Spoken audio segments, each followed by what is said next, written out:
comedy meets cosmic adventure. Chaos Twins, created by comedian Sam Tripoli and comic publisher Paranoid American, will sweep you off your feet. Join two girls with the astonishing ability to morph into animals, rally with their cryptid crew, and traverse diverse dimensions. But you don't have to take my word for it. Sign up now at chaostwins.com.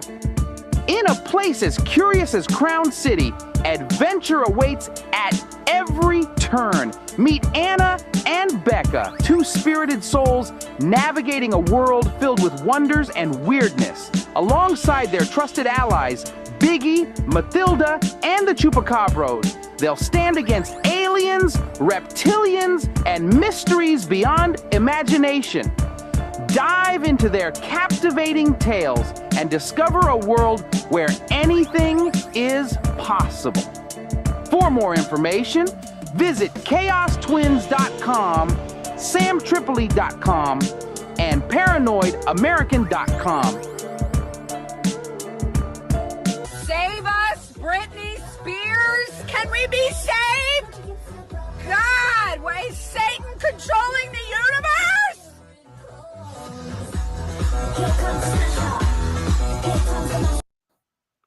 If that's the sound that gets me pulled, I'm going to get so upset. About that. Welcome back, bitch. Brittany, bitch. Welcome to a secret society of good guys where we go all Brittany. Are you guys ready for it? Bitch. I'm so ready. You guys look amazing. Yes, we do. Yes, we do. Like always. And welcome to the secret society of good guys for the first time. She will be inducted into the secret society after the show, like we like to do. Emily Moyer, welcome to the secret society of good guys to get Brittany with us. Welcome, welcome. Hey, Emily. We always have sound problems at first. Yeah. I can't hear it. Awesome. Take your time, Emily. Keep We always have keep your tradition sound's not coming out. Sound problems. Yeah, it's perfect. It's exactly on brand. Hey, man. We're here to talk about Brittany. Song playing in my head. My little princess is right here. That's who they are. My little princess. You know, baby, I'm just saying, you know, y'all can ease up on the mashed potatoes, but y'all, didn't you write that song, Work Bitch? I mean, y'all could be work. I mean, maybe slave for you, Brittany. Maybe you're doing a little work, but, you know, the snake thing is a little much. Anyway, oh, princess. You know what the scariest, and this is so far a jump in the book, but the scariest thing in the book to me might have been when the dad looks at her and says, I'm Britney Spears now. Oh, no shit. Terrifying. I was like, son of a gun, who the hell do you think you are? But I could relate though. What a weirdo to think he was Britney Spears.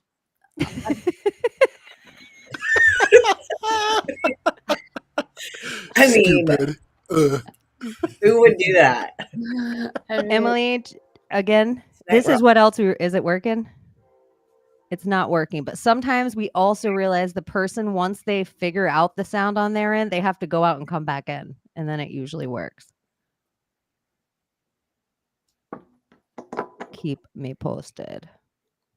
You guys look amazing. What is your Britney inspirations for tonight's episode? Now Layla's sound's not working. Okay, I was like, is this just me? It was muted.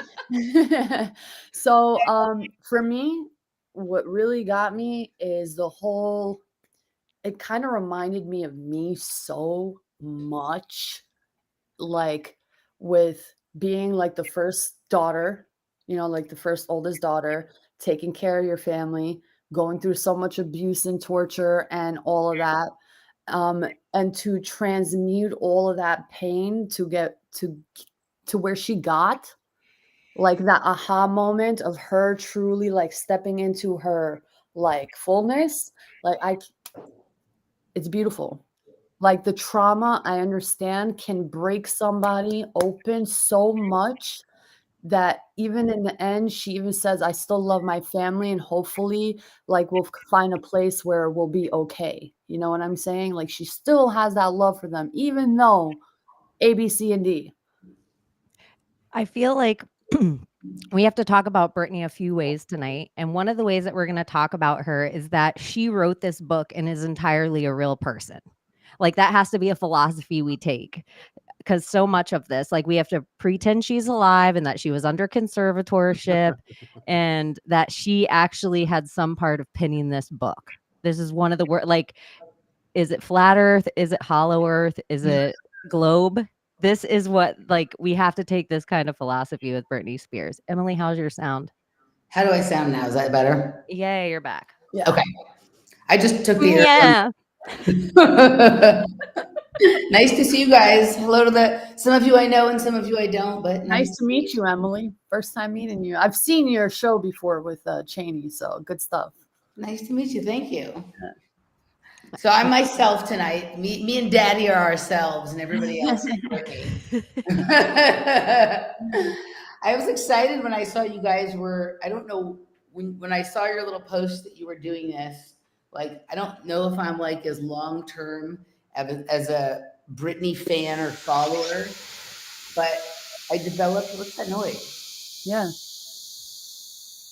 It's gone now. Yeah. I developed a new respect for Paranoid American. Yeah. I developed a new respect for her in the last couple of years when I watched some like documentaries and listened to some interviews that I hadn't heard.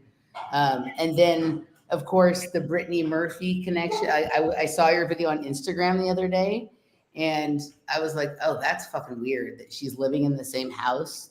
Like Brittany Murphy to me is like, I'm familiar with like all the conspiracies, but I'd say like some of the conspiracies don't resonate for me, even if they're true, and other people really like those ones and whatnot. And there's some for me, like Sandy Hook was like, I didn't care about that. The Boston bombing was more like my jam. Like that was a far weirder one to me. And Brittany Murphy is one of the weird ones that like really scratched at me in a way that like I was looking down all sorts of like side portals to the rabbit hole for. But I went down the Brittany Murphy rabbit hole when I was still on drugs, right? And so I was on drugs down that rabbit hole. But when you said that today about that they were living in the same house, it made me take a different path of looking at a few things with Brittany Murphy in my few minutes on the airplane today on the way home and whatnot. So I might have some interesting stuff about that. But Britney Spears also spent most of her famous life in the same sort of area of Los Angeles that I grew up in and that sort of my stomping ground is in. And I've crossed paths with a lot of those people due to my background in dancing and like her relationship with the dancing world in Los Angeles based on, you know, what she does and whatnot. And it's some interesting characters for sure, but I'm happy I'm here. I want to hear what y'all have to say about Britney Spears. I want to be informed about her more. And then I want to like maybe get a little weird with the Brittney, you know, that's just too bizarre, man. It's like, what is that house a portal to? You know what kind of stuck out to me a lot in this book? When I guess she was looking for her diaries and she mentioned in the book that her parents threw them away. I was like, that's kind of sketch. If you're saying that your parents are like actually trying to kill you or attempt to try to kill you, so you go back home and you're looking for your diaries, but they're no longer there, but they threw them out. In my head, as a psychotic parent, if I were a psychotic parent and I know how much my daughter is worth, or if she's dead and they're trying to cover it up, I would collect those diaries and create what I'm creating now as if it were her words. Create this book to make money because they no longer have her. So how else can we make money? Because obviously all her dad cared about was making money, did not care for her at all. So that's what stuck out to me a lot. The idea that maybe these journals and diaries were taken and created to create this novel. Like it just seemed a little off, like not too much detail in who she met. She met Michael Jackson, but you're not talking about what you guys discussed. Oh yeah, I hung out with Michael Jackson and I performed on stage and that was it. But like no detail, no depth, what kind of guy he was, no nothing. It was just like mentioning all these people, but with no. Okay, you brought up the Michael Jackson thing, and I want to bring this up Yeah. because this is what struck me as weird about that part. She briefly mentions working with him on one little project, right? And then she goes, and then afterwards, I signed a gig with Pepsi. And it was like, what the fuck? Like, it seemed unrelated, but then it is related because Michael Jackson and the Pepsi thing and getting burned, and then the whole conspiracy that Michael Jackson's actually around, and he's like the guy with the totally burnt face. Have you seen it? Yeah. I forgot his name. Larry. No, I forgot. I know who you're talking about. He was on the show with Larry, the guy with the glasses. Larry King. There you go. That guy that posed, I guess, is just I guess in the disguise. He's a master of disguise. So he disguised himself as this burnt victim, but everyone believes that he's actually Michael Jackson. It fucking sounds like him. So I don't know. It's just weird. It's weird. I think she's dead, but we have to pretend she's alive, right? Just for a little while while we're discussing the book. Kind of like what Abby was saying. I feel like this book was missing all the hot goss. Like it didn't get into any of it. The hottest thing was maybe like the Justin Timberlake, forced thing, at home. But I don't know. It was missing all of the like, are you MK Ultra or not? Why are you dancing with knives? Were you kidnapped and cloned? Like, don't even address any of that. Come on. Were you molested by your uncle? Yeah. Were you that looked like Brad Pitt? Yeah. Like I wondered about her brother. Like, sleeping in the same bed the whole time. Yeah, and then I see a video of them two on stage. And hold on, this is the first time I've ever had a Virginia Slim. It's delicious. So it's like, so good. I saw them on stage. You can't have any of them, girl. I'm Britney Spears now, bitch. Brother and if sister Brittany's watching this right now, this is all out of love. Yes. Absolutely. If Brittany's alive and she's watching this right now, this is out of love. She'll have to come on and correct us. How close did I get to daddy? Huh? I like how you're coming girl. hard. How abusive, though? I mean, with abuse, of course. Shut up. Britney Spears gives me a lot of the same feels of the Queen of England. And when she calls herself the Queen of Las Vegas at one point, and how they had a ceremony to make her the Queen of Las Vegas, I feel like the Queen is as free as Britney Spears was during this conservatorship. And so there's a lot about the power that we think certain people in the world have this certain amount of power, and Britney would almost be one of those. We thought she was the most famous girl and the most powerful girl in all of pop music, and really she was just imprisoned. And I think a lot of these celebrities image even, and that's what? By her image even, for the whole time. Like she came off as a 17-year-old schoolgirl in her Oops video, and then all of a sudden she's like, that's the image she's got to portray forever. Yeah, like how she had to keep her virginity the whole time. Like that had to be the card. And then she talks about it in the book, like, I lost my virginity at 14 and it wasn't even a Justin and da da da da da. And I'm like, huh. Like, I don't believe that she wasn't diddled as a child. There's nothing about her story. And then she's like, we grew up real poor in Louisiana. My housekeeper. I was like, what? She had a housekeeper? No poor people I know have a housekeeper. Right.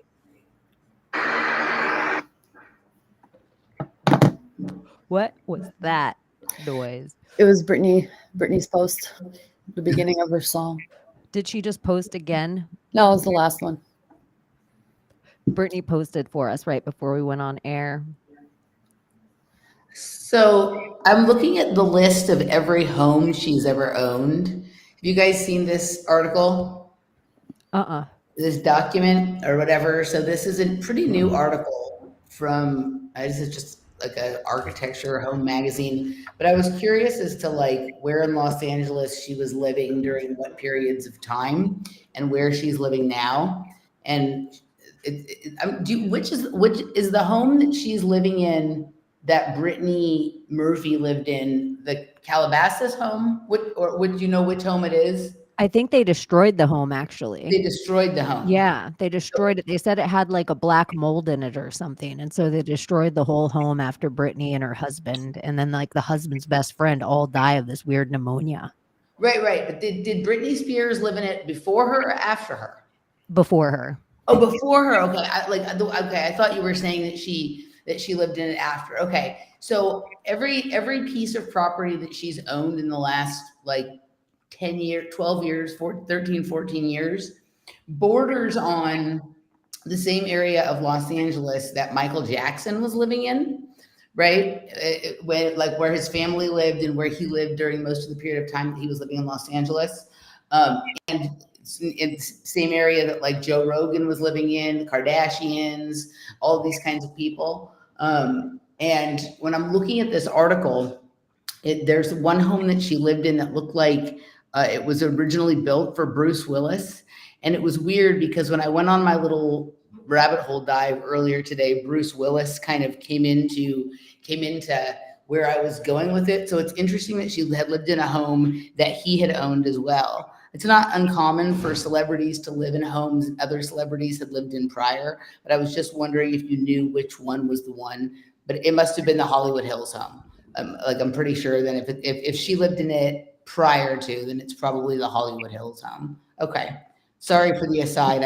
She talks in the book at one point that she's so excited because she moves next door to a certain few celebrities. And she feels like at this point in her life, like everything's really, she lives next door to Olivia Newton-John. And so every day she sees her, she's like, hi, Olivia Newton-John. Hi, Olivia Newton-John. Like she has to say her whole name when she sees her. But she goes over a couple other celebrities in her whole area and they all seem like wholesome.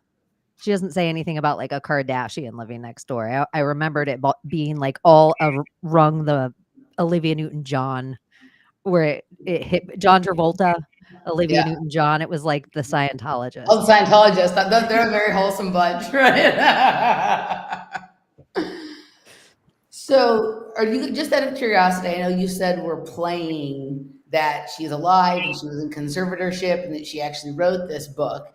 But like, I think I don't know all of the deep, dark Britney Spears conspiracies. I know some of them. Like I obviously know some of the MK Ultra ones and whatever, because that's like the area that I focused on for so long. But do you all think that she's not with us in any way, shape, or form? Or what is your actual opinion? Just, we'll put it aside as soon as you tell me, but I'm just curious. I think she died in a car crash a long time ago. Like racing along Malibu, like in Malibu on PCH, like she used to, chased by a paparazzi. Yeah, was it like 2016 or 2006? I forgot what the year. Where I think it was 2006. And there was a couple of songs that were written. I forgot who, because my brain just doesn't remember these things. But there was a song that was written that kind of like talks about how, I have to find it, but it talks about this car accident and the location, and it kind of refers to Britney Spears.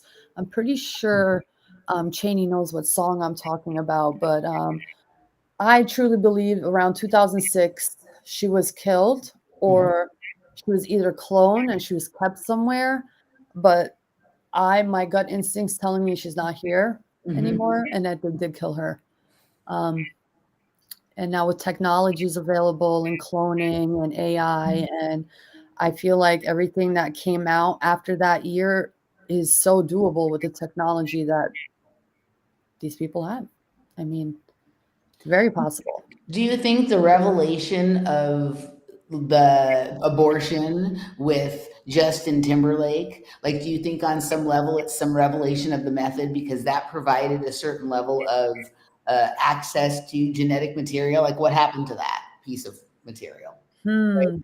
Or it could have been a sacrifice for Justin to sacrifice his own child too. It's certainly possible, but also access to like a rich pool of her genetics. Yeah. Right? Not that there's not a million other ways to get them, but I always wonder, like, what happens to the pieces of biological material, right? I do too, girl. Yeah, right. So, what does everyone else think? Does everyone else think she's dead, or I'd love to know what you think, Thomas. I want to hear Thomas's Britney conspiracy. It's I think interesting. Oh, go ahead, Thomas. I I want to hear the rest of your thought. this picture is from 2009, maybe, where I think that car accident, or this is the time they took her out of the house against her will. Yeah. But this is one of the times that people say Brittany, like she never came back from this. Like they took her into the hospital, and if people that get down with a clone idea, this is kind of one of the last times that we see that Brittany. But there was the car accident with Justin as well, and then she goes into in the book at least 3 separate times that she's forced to go to like a facility. Right. So go on, Thomas. And I think the one that we see, the knife dance one, it's one of the Britneys. I don't know if it's the Brittany, but I also think that if you imagine Britney's almost like this rare bottle of champagne. It's not necessarily the best analogy because like those get better as they age, but imagine if it's just like this ultra rare fruit that only grows once every 1,000 years, and the elite want to get a chance to just get a taste of that and maybe put it into like epigenetically put it into their own sort of body and hopefully pass it on. But it's mind-blowing when we talk about this secret, extermination of her kid that she had at home, because what do the elite really love doing? They love getting those stem cells and using it for all sorts of weird and interesting things, right? It's still at the forefront of technology. The stem cells are, at least. So now imagine you can take someone that has this very unique spark that comes around every, once in a lifetime for anybody, and you've got a chance not only to get access to like their essence, but you could even get like the stem cells. And if you really did want to make a clone, that's probably the best place that you could start with, is getting those stem cells. And then you can kind of like shape and craft the ones that you want. You can kind of, mass produce it, maybe get that Coca-Cola bottle shape just right. And the original, you got to take the cocaine out of it at a certain point, and then it's going to become the mass produced version. So, I mean, in my wildest back of my mind, they absolutely have, Brittany on tap in the archives. They can just kind of like pull it out, and they've got it when they need it. And I really do think that the elites are absolutely fascinated with these kind of, like the Lady Gagas, and like, why exactly are the Podestas and the Abramoviches kind of like hanging out with celebrities? Like, what do they care about Megan Fox and, all of these sort of non-interesting characters, I guess. And I think that's it. They want to be able to tap in. Like, they've got all the money, all the resources and everything, but they're boring and they're bored. But they see someone like Brittany that can just be fascinating and fascinated and come from nothing. And like, there's something there, right? Like there's a part of the spark there that they were missing, and they're just trying to tap into it. So that's my rant for now. She had real raw talent too. So, I mean, from a child, did you guys ever watch her on Star Search?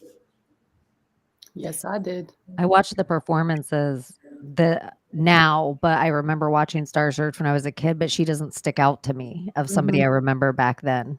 She stood out to me just because she had such a powerful voice. So when she came on years later with her little raspy baby voice, it was so weird. Like, it was hard for me to like reconcile the two. You think do you think that was already not her? What, the young version, the kid version of her? Like when she came out with the baby voice that did not represent the powerful voice she had as a child, do you think that there was already something either that it wasn't her already, or there was something seriously wrong that sort of squelched that or restricted that? I think it was cultivated.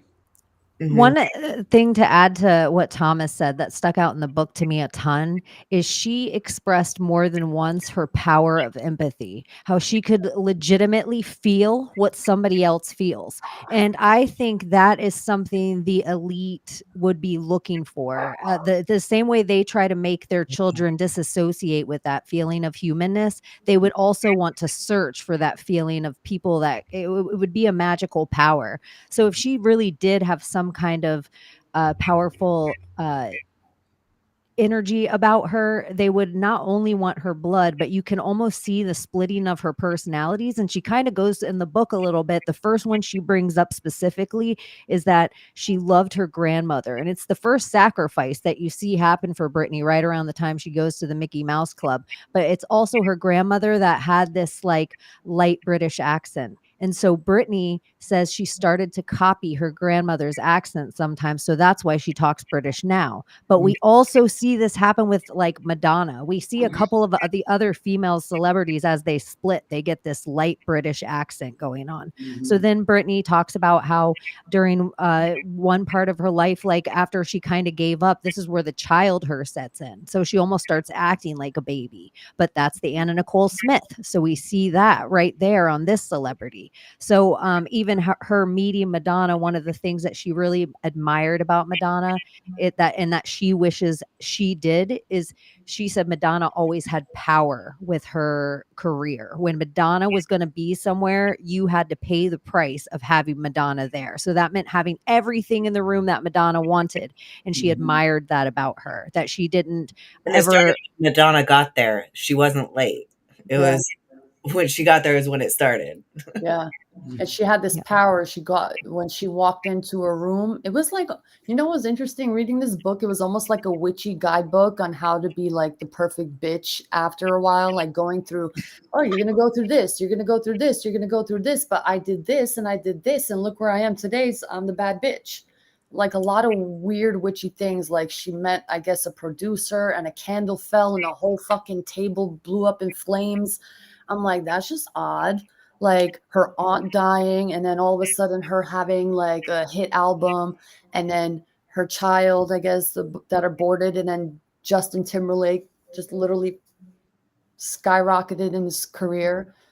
It's just wild. And he ditched her like right after that. It's wild without no care. Like, hey, he played guitar for her while she was writhing on the bathroom floor. Come on. Don't say y'all, he didn't what do chapter was that? You guys know how I feel about an acoustic guitar while I'm trying to concentrate on my rising abortion pain. And when Justin sat down next to me while I was going through my abortion pain, and he pulled out his goddamn acoustic guitar and started singing Cry Me a River to me in the bathroom, it made me have to spin and spin and spin. That part for me, I was just like, it just made me feel for every woman. Like he didn't know how to be there for her. So in his fucking ego, he's like, let me go get my guitar. And I'm just going to sit by her on the bathroom floor and be like, sorry, my career is worth more than your uterus. Do you think that's what caused the abortion? Hearing him sing Unplugged? Justin Timberlake did do an Unplugged, right? You don't think of him as the kind of artist who would do an Unplugged, but he did one with MTV, didn't he? He did. I don't know. Did he? I'm pretty sure he did. I mean, let me get my Googleator out and check out. Let me look. He did the song with NSYNC called Gone, and it was all like they did a lot of a cappella songs. And that was like the last hit they had before he went JT. I wonder why parents do that to their children. Use them in such a way. Like in such a way that like you have no empathy for your child and what you're putting them through. Like she is supporting the entire family to treat her like trash, man. I fucking know that feeling. Holy shit. It sucks. What if we extrapolated Britney's sphere? Like right now, that's called Britney Spears, Britney's sphere. But let's imagine that it wasn't just her supporting her family and her sister and her dad and elsewhere, but she really has a built-in economy that could fund an entire town or like an entire village, right? Yeah. So I mean, it almost seems in a sick way, not that I endorse, but like acceptable to force the one person in your town to go out there and be the producer and They make have the to. rest of the town, affluent. And it's kind of like she represents like that, the old gods of the city states, right? Like some podunk town in Louisiana, like she gets to be that god or that goddess. It comes at a pretty heavy price, obviously, because she doesn't get to have her own life. Everyone else kind of like lives through her, but it's also sort of this role that she was almost meant to play. But look how much power she has now, though. After all of that, she had to go through such a dark life, a dark period. I mean, suffer so much to get to the point where she can see the light. She's at a point where she can see her kids, they say, if she's alive. Yeah, assuming she's alive. Right. Yeah. Or the idea that she was literally bred for this. Her parents were bred for this. Like they are from bloodlines and this is what they do. And everything about her upbringing was entirely how some of these kids, because there's another part in the book where she even says, like, I feel like full CIA now. Yeah. Well, it's interesting. Tunnel Mental said that he worked for Jamie Lynn Spears and them. And he said he was scared of the mom. The mom was creepy. And the mom actually comes from a very wealthy family. I just don't remember the name of the family, but I guess there was somebody big from England. No? You feel like that kind of thing would Yeah. make the book, no? Well, that's the other thing she that I did felt mention like it. the book was a Come from old money, but then when she married the dad, she was cut off. Yes. So England, is she related to the Queen in any way? I don't know, or Diana. Is she part of this bloodline that the round Spencers. table was always protecting? Yeah, is she a Spencer? Huh. Britney Spears, Britney Spencer. I always wonder about this Spears last name, right? Like it's not a very regal sounding name, Britney Spears, right? Like it just kind of sounds like, one of these sort of, I remember when the name Brittney started becoming popular, right? And it sounded like one of these kinds of like popular girl 90s kinds of names, but it wouldn't surprise me if there is some connection to royalty. I find that a lot of people living, particularly in Southern California, but there's other places around the United States, that there are areas that correlate to estates in England. Like there are matching places in Los Angeles. Like I come from Chatsworth, and there's a place in England called Chatsworth House, which is in Devonshire. And in Chatsworth and Los Angeles, there's an intersection that is Mason and Devonshire. And that's the kind of thing that they do, right? Like they set up almost like sort of outposts or satellites of sort of the same idea or the same sort of, energy behind the geometry of that place. And if I went digging into some of the places she's lived here, I might be able to find some of that. I just have curiosity. Well, two things. Have you guys who are really into her, like, I'm starting to look at these arranged marriages between quote unquote bloodline families a little differently than I used to. Like I'm starting to look at it as putting elements from the periodic table together to cause a certain reaction. Like that reaction is some type of reaction that would be equal to something like nuclear fusion, right?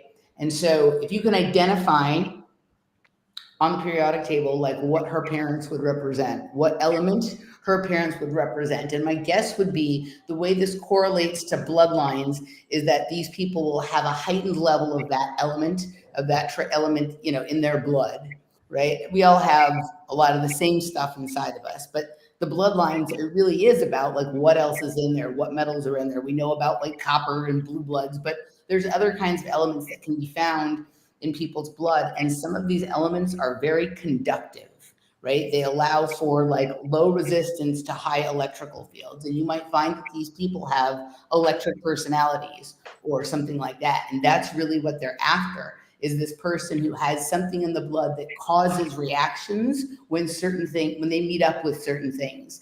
And that's why you have, so-and-so meet on a movie set and the movie's a big hit and they have this relationship that draws a lot of attention and then it fizzles out or whatever it is. But when I'm looking at people now where I'm going, this person's a product of bloodlines or some kind of arranged marriage, I'm trying to look really into like, what does this person really represent chemically or energetically or whatever it is, right?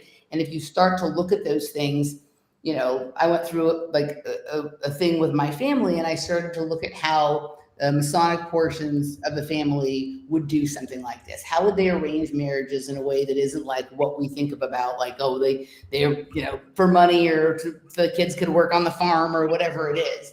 And they have like numeric and chemical formulas that they like to work with. And if they can put that together in a person, so that person carries that sort of energy forward into the world. And Benjamin Balderson was like, oh, what you're talking about on some level is called nominative determinism, right? Like the person will be sort of named after or with that idea in mind, and that will influence the things that they do in this world and the further connections that they go on to make and have and whatnot. And so it's arranged to some level, but it doesn't have to be once you set it in motion, right? It kind of plays itself out.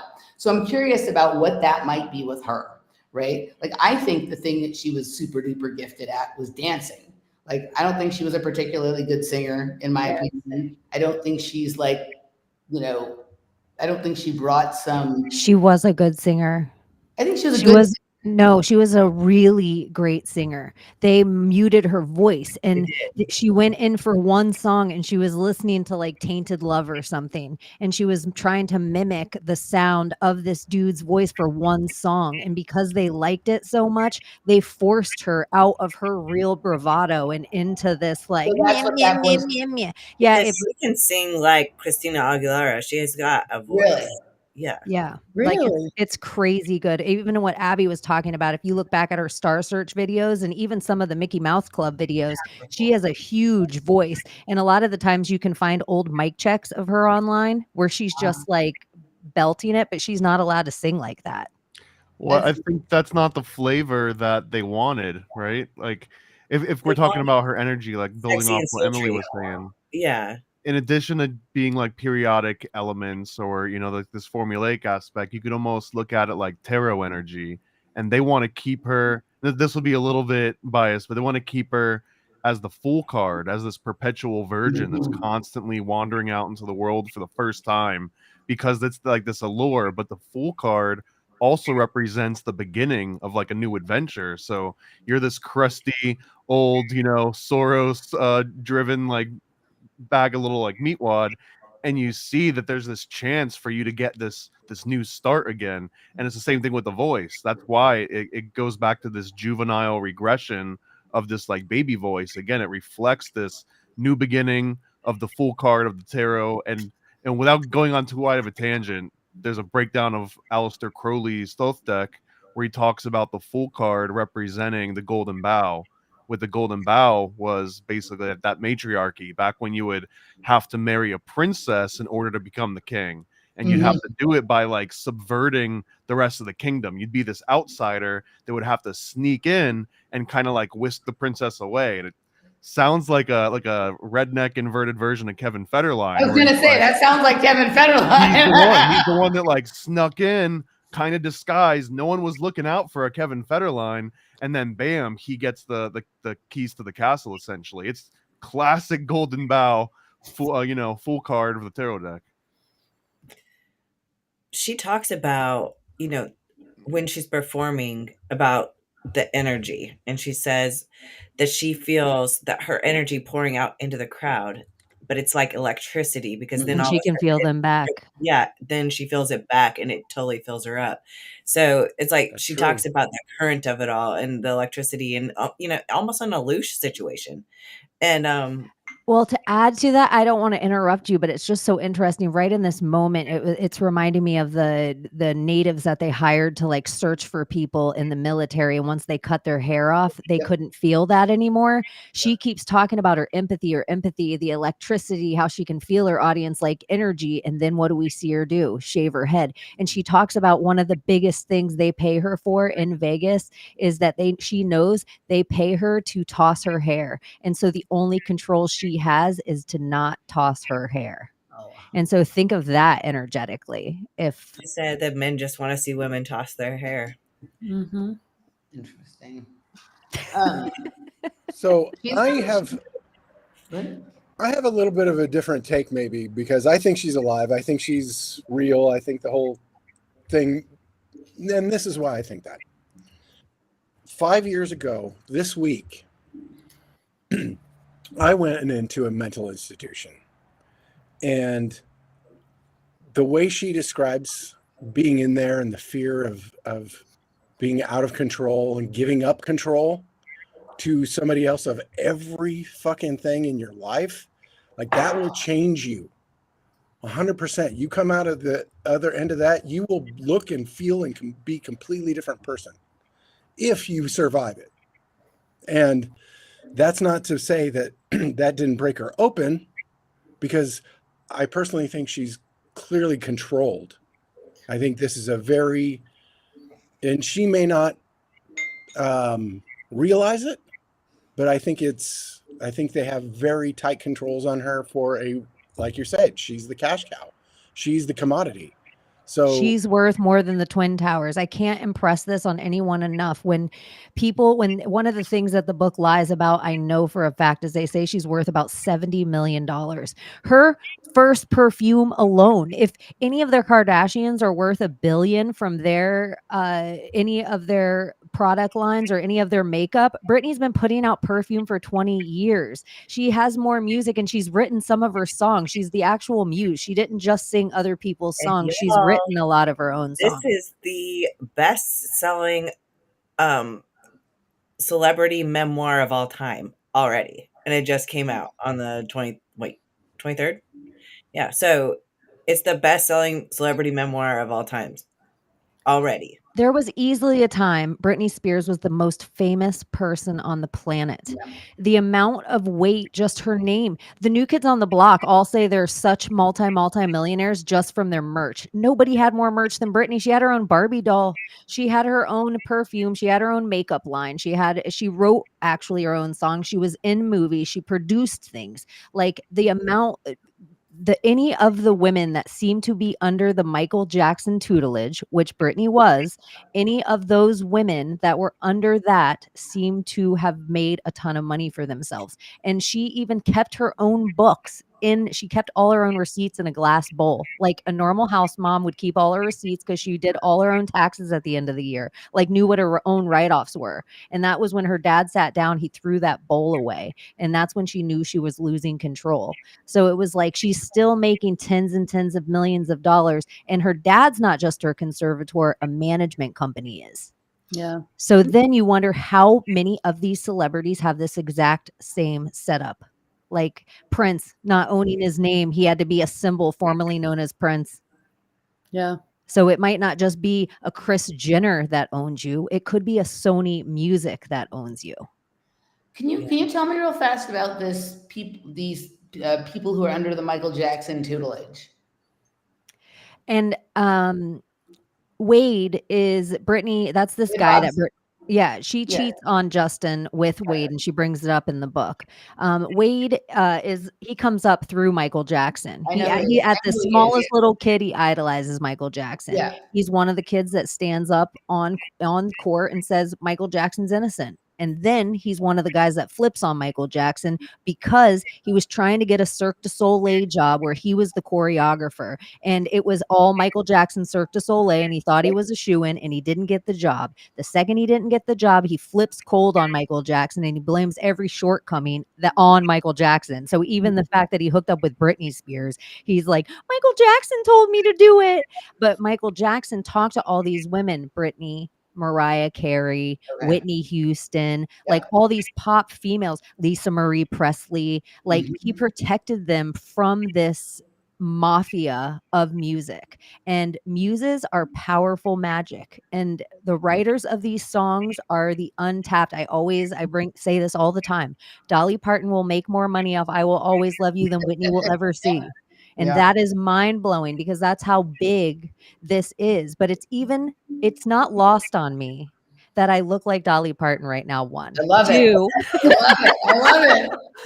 two, it's not lost on me that Michelle Williams, who plays Britney Spears in this book, just played Marilyn Monroe in a movie. And that is just too coincidental to me, because we always have this blonde goyim that runs through our zeitgeist. Whether it's Farrah Fawcett, who I also look like in the moment, or Britney Spears, or Do you say Madonna. Michelle Williams played Britney Spears in this book? Yeah, she reads as Britney Spears. A CGI version of Britney does the foreword, and then Michelle Williams does an acting job as Britney Spears for Shizzle. Michelle Williams, the one who was married to Heath Ledger when he passed? Yes, that's her child is with Heath Ledger. Okay. So Britney, so the whole thing with Michael Jackson, in my mind, Michael Jackson lives right at the entrance to what I say is like the portal into some other realm in Los Angeles, right? He lived in Bell Canyon and Hidden Hills, right? And that's the area of Los Angeles where I think like it's also an area where they took Anne Hesh to, right when she passed, where they took her to the hospital, which was far from where she was over there. It's where the Manson Tunnel was, right? It's where Santa Susana Pass is. It's where Spawn Ranch was and whatnot. Michael Jackson's whole sort of compound there in Los Angeles was right there. I didn't know that she had this sort of extensive relationship with Michael Jackson. But what I was going to say earlier, when I was thinking about coming on tonight, and that you guys probably all know way more about Britney Spears than I do, is like she's one of these people. She's a very natural dancer, like Michael Jackson. Like in my mind, because I didn't see her on Star Search, when I didn't hear her with that voice. She is one of the most gifted natural dancers I've ever seen. And I know she choreographed like all the stuff. She choreographed a lot of her own things and whatnot. But when I watch her dance, that is a person who cannot help but dance. When the music starts to go, her body just starts doing that thing. Like she's not trying to do moves. Michael's, the music is moving through her in a way that she can't sort of control. The real definition of dancing.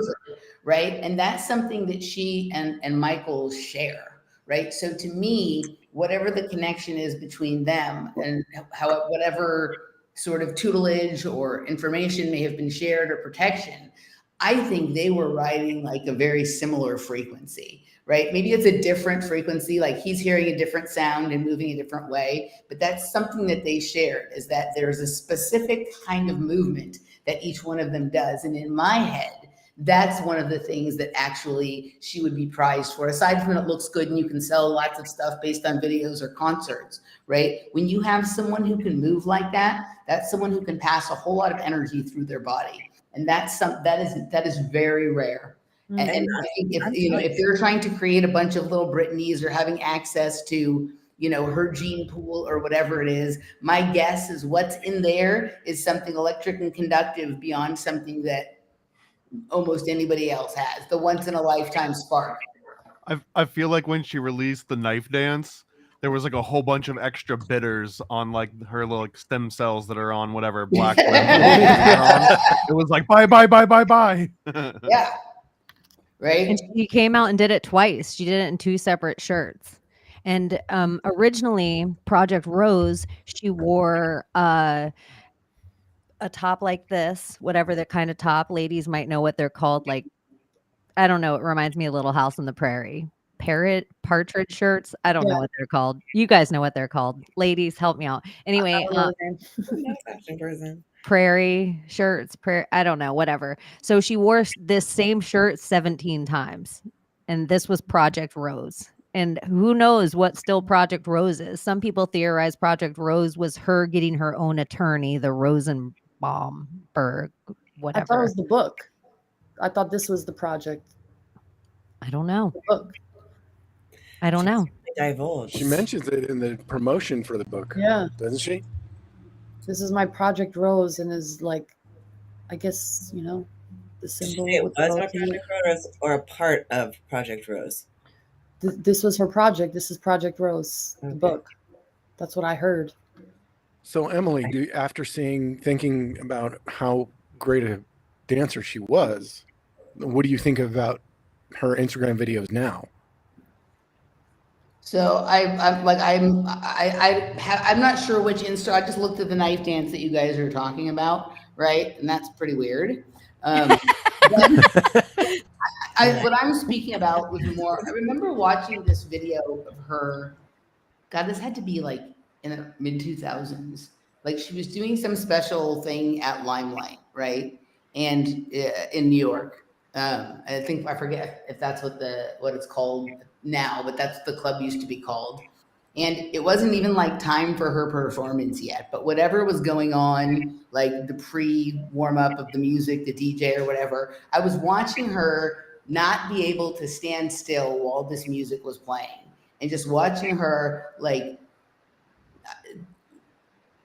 rip to this music in a way that like most people, even who are paid dancers, who are background dancers for all of these people, cannot just like rip like that when they're standing still waiting for their turn to go on stage, right? And that's not what anybody saw who was like, you know, there to watch the performance. And I'm like, that girl could not stop moving. Like the way the music was going through her, like that's what I'm talking about. Like I don't know anything about her current, you know, Instagram videos. I just watched the knife thing, and that is kind of weird or whatnot. Her But dancing is not the same as it used to be. That's correct. where everyone's like, what is up? Like, this ain't Britney, like the queen of pop. The queen But of I will dance say, have moves. you guys seen the video where somebody has taken parts of her dances, like that she's done on stage, and put it next to what the move she's doing now? And they're very similar. She's doing the same spins and everything. Yeah. She's just not doing the choreography. Yeah, it's very similar. I don't know. The camera work makes a lot. Like that is probably a part of one of her actual dances. But she doesn't look anywhere near as coordinated here as what I'm like. Right? Looks odd. Knives. Right? I know. Ching ching. You know what? She actually hits it at just like, I've watched this so many times, you guys, like it's absurd. And she actually hits the knives at the two parts because she's dancing to Enya, but I don't want to get us pulled down for Enya. But she actually cha-ching, like both times she hits it, it's almost like it seems so ridiculous, but tonal magic is real, and you know, singing's a real magic, and also dancing is a real magic. It would have been the earliest thing we would have done to communicate with the spirits around fire. And so there is some way of that. I totally see what you're saying. Like Michael Jackson couldn't sit still, or he'd hear a beat and he'd start like he'd have to like have some kind of energetic thing flow through him. I feel like that for Britney. It's like anytime anything happens, like she probably can't sit still in her house. She probably really is kinetically having to move all the time. And if I've had friends who are energy healers, and they have said people have different sized torus fields, like that idea that people are all 6 feet of torus field is wrong. Some people have huge torus fields and they can feel a lot, and some people are really tight and can't even feel themselves. And so they were saying, like, one of my friends, I heard she had a 10,000 foot torus field, and I was like, oh my gosh, who could even take that much empathy? And then my next friend went to the same energy healer, and she had 100,000 foot torus field. And if you met this girl, she seems like a girl with 100,000 foot torus field. You're like, she feels everything all the time to such an nth degree. It's so much like an animal on the road, a person walking in Walmart. I'm like, what is up with you? Like, she just feels everything. And so I was wondering if some people like Brittney, if she really is giving out so much, like this little muse, the only time she really feels like herself is on stage. And this is also the only time she feels like she's ever betraying her audience, is because the only way she can go against her father is to betray her audience. And so that conundrum of her in Vegas and is like, but then you think Vegas, this whole loosh for the planet of kinetic loosh, when you're actually thinking of a place in the planet where you're just pulling, the amount of energetic loosh of like, I'm losing money, I'm winning money, I'm losing money, I'm winning money. What a perfect person to put in Vegas, like Brittney, Also, to kind of take that. what I notice with this whole dancing and, you know, the constant moving, I, as a child, up until now, I love dancing. And for me, my dancing, whenever I wanted to go dance, it was like a release of trauma for me. It was like, you know what? I need to release something. I need to let it out. And when I'm on the dance floor, I go out just to dance, to release. Like, it is a euphoric feeling of letting go and letting your body literally just do its thing and not give a fuck. It is so healing. Especially because I she can't. talks about she's an empath on a whole different level. She says she can feel her audience. She can feel her fans. Mhm. Like she can feel one person in Nebraska. Mhm. So she talks about the level of like feeling, of this connection with other people, and it's beyond like what people who consider themselves empaths feel. It's pretty intense, and so you would have to transmute that somehow. Do you think that level of empathy is possible for psychopaths, or do you think that maybe that's the thing that they're after? Oh. When you realize that all Yeah, you because do they is want that emotion that they can't feel, and that makes a lot of sense. well, and I mean, just to be even more cynical, it's not even like, oh, I'm missing out on this empathy feeling. It's more like I know how to manipulate everything around me. I'm just a serial manipulator. How can I use empathy to manipulate? If I can figure out, this person in Nebraska is in a bad mood, maybe I can sell them something. Maybe I can convince them to be in a different mood for a certain amount of money. And I just kind of think that that's maybe what the empathy is they're trying to tap into. It's not because they want to have a cool new experience. It's like, how do I turn this into money? So do you think so you, Thomas, there's a part in the book where Madonna comes to her apartment and she's like, it was all of a sudden Madonna's apartment. And she goes, and she's comments on the view outside because Brittney would just sit and look at her view. And she goes, and then she initiated me into Kabbalah. Like, we did a red string ceremony. Well, this is actually a perfect segue because that's Lilith. Madonna's Lilith. Madonna's the one that gets to sit on top and gets to kind of command the way that Adam behaves because she's his equal, was also made of the mud, versus Eve, which is, kind of by definition subservient of man. Like, she wouldn't exist without the man there to have created her and molded her. So I think that's that Madonna energy where she's like, oh, I wish I had that energy. That's because she was specifically created as the antithesis of Madonna. Like, that's why she's the actual perpetual virgin and not just like a virgin. Huh. They Yeah, took her blood a lot. they took her blood a ton, Every but week. also you wonder if she's the scapegoat a little bit. Like Madonna gets, you see, even like they're black and white, and Christina Aguilera is on the other side of this, but nobody even really, it's like, who remembers that? And Madonna is the groom of this. So almost like the Lilith. And then if she's the Eve, so you're, in that way of taking out the Adam, but you also have the Madonna and the Madonna. You have the two Marys. So you have the virgin and the whore, which is very symbolic of what they like to do. And it's so interesting that they did have to sell the virgin for one so heavily. And Madonna, it's almost like a scapegoat of sexuality. Like, we pretend one's all this when really, like, Madonna hasn't had sex ever in her life. And then Brittney is out there whoring around and, I don't know. It's just so wild. But this was such a pivotal moment. Has Madonna ever had like a blood child, or are they all adopted? She had her first daughter is definitely Yeah. Lourdes, yeah. Lourdes is definitely her blood child. So Madonna, and she's mother of the Lord. Isn't that kind of ironic? Yeah. Oh shit. Maria Ciccone Leon. Yeah. And of the lion, Leon. Right. Well, and also her, Carlos Leon was the father. So yeah, the lion, the Lord and the Lion, and he was a handsome man as well. The daughter looks like the exact perfect combination of the two of them. And her child with Guy Ritchie. She has a son with Guy Ritchie as well. That's her blood child. Was it one or two children with Guy Ritchie? Maybe two, but I feel like when I saw the second kid in my head, it could have been Brad Pitt and Angelina Jolie's kid. I think maybe they adopted together as well. The thing, they're very, like, when you think about, these are two people who are both incredibly famous, like the type of energy generated by each of them isn't completely different, right? Like with someone like Madonna, there's very much like this idea that she's orchestrating some scenario where she has some level of power or control or whatever it is. She's trying to do it this way.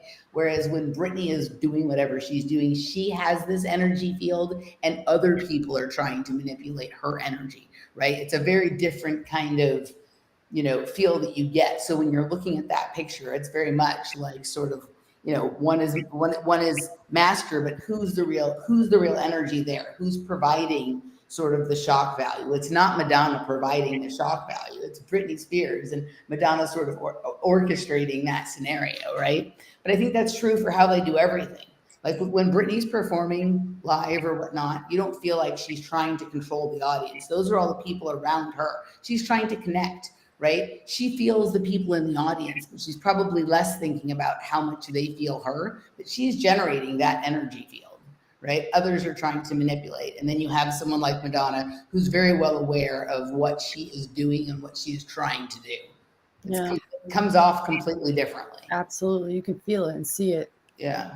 I remember in that moment of that kiss, I remember thinking Madonna was tired and her career was over. And this was such like her needing Britney's energy, her needing that young.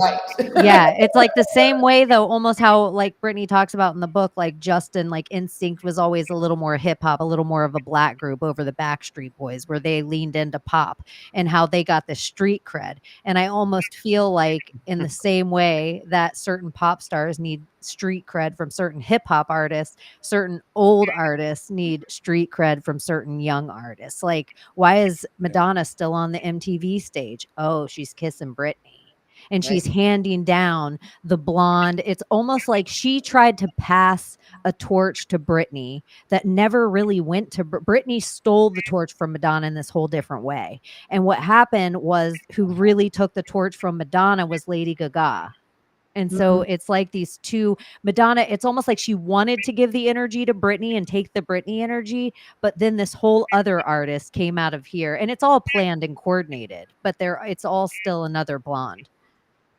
I think they always have to keep this, like, for some reason, the blonde female is the lowest chattel on the planet. Interesting. I've been getting, since you said Lady Gaga to me when you were on my show a few weeks ago, suddenly after that, there's like all these Lady Gaga shorts that pop up in my YouTube feed, which I never have looked at a Lady Gaga video before that. So I was like, what is this coming from? But actually every single one of them is her somehow commentating on her relationship or lack thereof relationship with Madonna, and like what she respects about her and what she doesn't and whatever it is. And I'm like, why are these in my feed? But I guess it was precognitive. They knew that this would come up tonight. It's all the blondes. Deborah Harry was the first of those sort of pop blondes. And the blondie. Someone mentioned Deborah Harry in the chat earlier, but like it's weird. Like each one of them is like a piece of her, right? She had. I think Maryland. I think everything goes back to Marilyn Monroe. She wasn't a pop star in quite the same way. She was like an icon and a star, but not quite in the same way that these people are all sort of musical pop stars. Well, she was a big, huge singer. Like, diamonds are a girl's best friend. And like even singing to the president. Like, totally did Material Girl and was doing Marilyn Monroe. She like tried to steal her energy right there.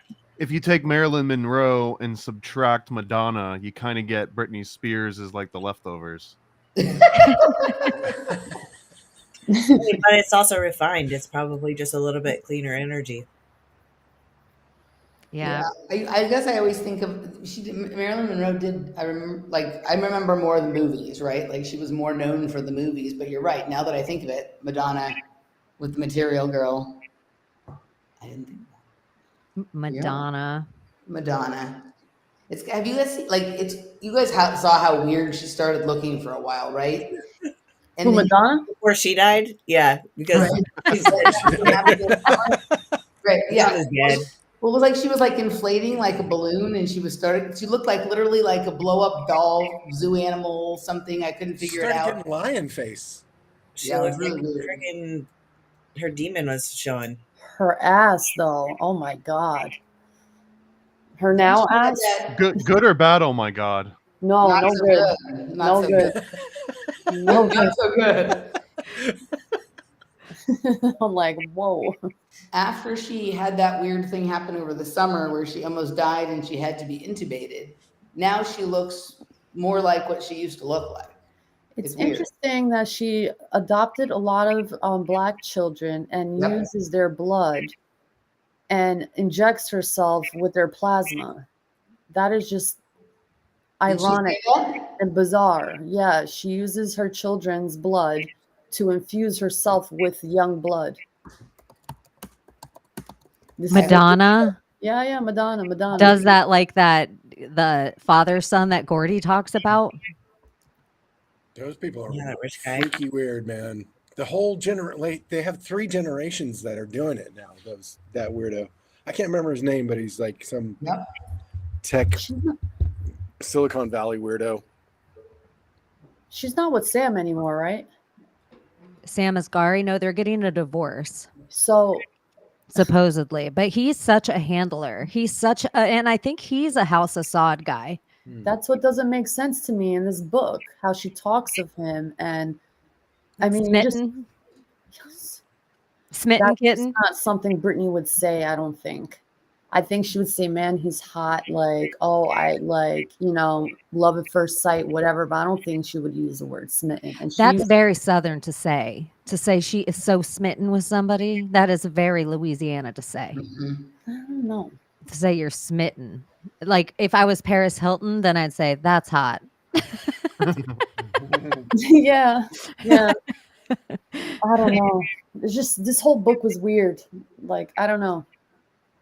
Do you weird. like she also says Paris Hilton was very, very sweet and like one of the only nice people to her and kind. I think here's another interesting Michael Jackson connection because Michael Jackson was best friends with Paris Hilton's mom, Little Kathy. And so Little Kathy and Michael Jackson make a deal that they're going to name their first children Paris. Ah. And so you have both of their kids named Paris. So if we knew in the Hollywood world that they sacrificed their firstborns, but Michael and little Kathy chose not to, this would be a really big deal. And so then to name their daughters after this landmark, that's probably something else that we don't really know about, would also be a like kind of FU. And in a weird way, they tried to control little Kathy in the last season of Real Housewives, but she didn't go down with it. And you were talking about real estate, and this goes into the Hiltons again. Yep.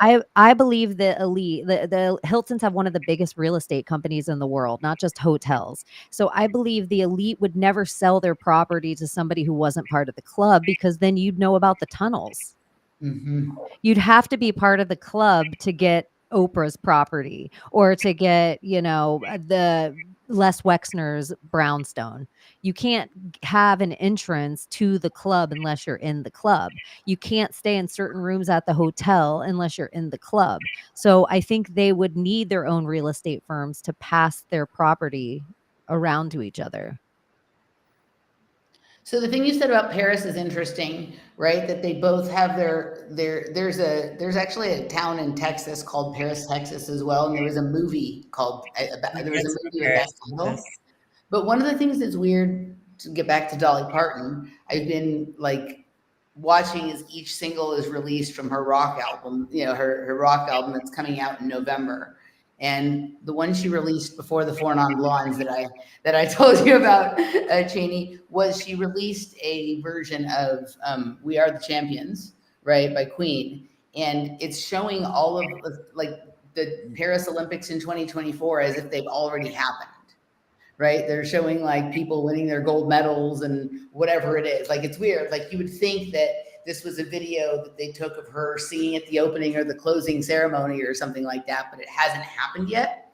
So I'm just curious about the precognitive or the predictive kind of stuff going on with that, because that's her video for We Are the Champions.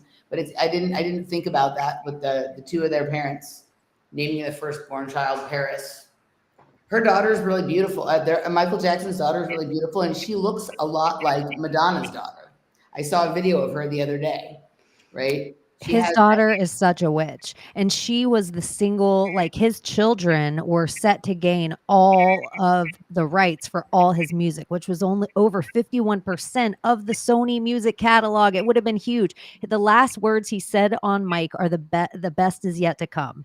And so he is like this person that has all these attachments that people also get into queue with, but people also say Britney's the tip of the spear. They say Britney's the thing that attaches everything. She's been to Epstein Island. They say she's Alice in Wonderland. She's been to Saudi Arabia. She's been handled. She is part of Disney. She's been in the movie business. She's been in the music business. And she came up in it from a young age on. So they say from Hilary Duff to, even Jamie Lynn Spears, because her sister is attached to Nickelodeon. So you have both these huge child things that if everything came out at Brittney, like just say these little things in the book that now they start to interview her about and they start to go into all these things we're questioning now. Could it be the thing that people are ready to accept, that Brittney is human trafficked? Like that is what's happening. That's what she tells you in her book. She's being human trafficked. She is literally a slave. It doesn't matter whether she's picking cotton or forced to dance. She is a slave and she's being trapped and held in a room against her will. And this is happening right now to somebody we all watch on TV. We all watch on Instagram, but people want to argue about some movie with some Mormon dude. Argue that, but we're all reading Brittney and watching her every day, knowing she was held against her will for 12 years, if she's still alive. And if she isn't, that's a whole nother level of things, of how much fuckery and how much she's worth. Brittney, are you in the room with us now? I hope you are. Weird stuff has happened. Don't say that. Like I'll get a fireworks behind me. It has happened. Weird stuff has happened. Yeah, it has. So I think that's an interesting take, that this all these revelations about Brittney because of the book is the thing that gets the public to start to accept the idea that we have a human trafficking problem in a way that they haven't been willing to accept till now. Is that what you're saying? Yeah, it kind of, is what's happening to her. Yeah. Well, I think heard book clubs are pretty outraged about Kevin Federline and about the family and everything like that. But do you think they see it as human trafficking though? Like, I don't think people are making that connection. I think we have to expand our idea of what we think of as human trafficking. Yeah, I think that this is something that I've been focused on for probably the last 6 months to a year, is the focusing on the specific Pizzagate or pedophile aspects of it haven't gotten us very far. It's created a lot of content and a lot of interesting conversations, but really it hasn't solved any problems. Nothing has changed from when I first discovered this 10 or 15 years ago to now. And I think that they have led us down the path where we're looking in the wrong place because we're not really understanding what the trafficking is about or for. They're perfectly happy to let us think that there's just pedophiles everywhere who love boinking little kids, and they'll take out a Nasser or a Epstein or a Harvey Weinstein or whatever, someone to scapegoat once in a while. But I think it's about a lot more things than just sex or drugs or the things we generally think about trafficking. If everybody has a Taurus field, like your friend was telling you, or a biofield, right? And some people's are bigger or different or more powerful or can do different things. It's just different kinds of machinery do different things. And there's only one of certain kinds, and everybody wants access to it. So there's a need to move that around to the places where that is desired or needed, or where people are prepared to pay for it, right? And this can be, think about what happens when musicians go on tour. Some musicians go on tour every year athletics, like the tennis is on tour and the golf tournaments are on tour. And during that week when they're in this location, you know that person and those energy fields are going to be there. And there's lots of other things that go down around those events. Business deals are made. All kinds of stuff happens, right? So there's something about some of these people, in my opinion, that like open up an energetic field in the same way, like when you have a router, suddenly you can get on the internet and connect to all these other things. All these connections can happen. All this information can be exchanged. All these, interactions can be had. And I think trafficking is really about moving energy fields from location to location. And as long as we're looking for dirty old men, which they allow some of that to exist for us to think that, we're not looking in laboratories, and places where they're actually experimenting with the human biofield or doing different kinds. There's just a million other things that are being done with it. And I think the thing with Britney Spears goes many layers into that type of thing. So yes. It's sad because she gets into the part where she's hospitalized for months. This is like her third time being hospitalized for taking like over-the-counter energy supplements that what I'm guessing is probably like pre-workout, because she says she got it from her boyfriend that worked out. But that's what they kept putting her in rehab for. So the third time she goes, it's just like, I totally lost my train of thought. Wasn't she on Adderall too? She does say that at one point. Yeah, periods of time she was. I have Emily. We talk about the moral dilemma of clones. So, like, just a few questions, not to put you on the spot. If you're uncomfortable with any of these, feel free to pass. Is it masturbation to have sex with your clone? I have no idea. I haven't thought about it. Okay, we've talked and discussed it. And like, would you have sex with your clone? Is that incest? I would not. Like, I just. You're not your type either. See, I wouldn't have I'm not my type either. See, Layla would hook up with herself. Oh, fucking yeah, in a heartbeat. I've seen my clone, but I didn't have sex with her. Yeah, I wouldn't be like into my clone. But with another moral dilemma of clone questions is, what if Brittney is a clone? Is it okay to traffic clones? No. Well, I don't think trafficking is okay necessarily at all. But I don't think. I mean, what if it's an android? I'm just not into it at all. Like, I don't even like driving. I don't like traffic at all. Right. I mean, I think these are weird questions, right? But you can see that this is where things are going when they're like wanting us to give rights to things that aren't exactly human and this, that, and the other thing. So yeah, I think they're going to have us like, fighting for the rights of trafficked clones or whatever that, Eventually. Would it be okay if she's like CGI? Like, if she's been CGI forever, then you could let me borrow the Brittney. It's kind of like when they say, like, there's the whole thing about like, well, if they're faking the events or the shootings or the wars or whatever, right? Isn't that like more moral because they're not actually killing people? They're just pretending to kill people. It's like a similar kind of question as that, right? But if you're saying like the energy is true, so this Loosh really does matter. And they like the same way, like I'm like, oh, her song catalog is worth more than 9/11. Would something happening to Britney Spears affect us more than 9/11? Yeah, I think so. I think she's a huge, like, these kinds of people are huge energies, right? And when something is happening with them or when they depart or whatever, like, I don't know if I think she's dead. Like, I don't know if I think a lot of like we'd feel it if she was gone. Does that sound ridiculous? That's such a cool question, because I'm thinking like 9/11, right? The impact of that was a little bit financial, but it questioned the stability of the government itself. But it's really what America is running on now is culture war. Totally. Like we're winning through culture essentially. And if you were to take out Britney Spears, it wouldn't be the same impact, but it would be a big blow to American culture, and it would make American culture look like it was weak and could be taken out. And I don't think that that's what the elites want. The elites want culture to feel strong and be this thing that keeps everyone together because it's convenient. Like, shout out Terrence McKenna. He's got a great talk called "Culture Is Not Your Friend." I love that one. I love that one. But I feel like that would be a bigger blow, and that's not necessarily what anyone in power would want. They want that culture structure to be around because they've got full control over it. They might not have full control over finance and world events the same way that they do over culture. That Terrence McKenna talk where he says culture is not your friend, it's an operating system. I Right. love that one. That's such a good one.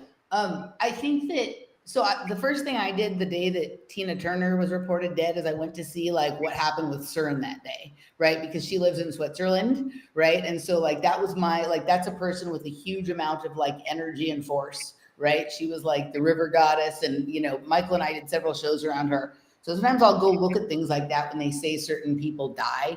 But I think a lot of these people, like, I don't know if I think she's really dead, right? I think that it's probably, I don't know if she's okay, right? I don't know if she's completely being trapped and held against her will. Like, I don't know, like, how valuable she is to how many people and in what ways. Like, I'm not sure what all the specifications are around that, but I tend to think she's much more valuable alive than she is dead. I know from years of research and talking to people and some of my own experiences or whatever, they can't ever quite get the clones right. They can't get that. They can't get the doubles, the clones, the CGI, the androids, the, different skin suited kinds of things, the copy and paste, whatever, right? They're not the same.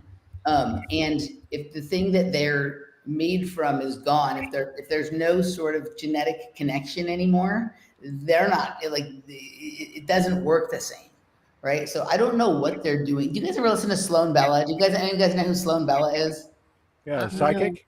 Yeah, right. Yeah. Like, she had some interesting takes on Britney Spears and like where she really is and where she's being held and what's being done to her and why and whatnot, right?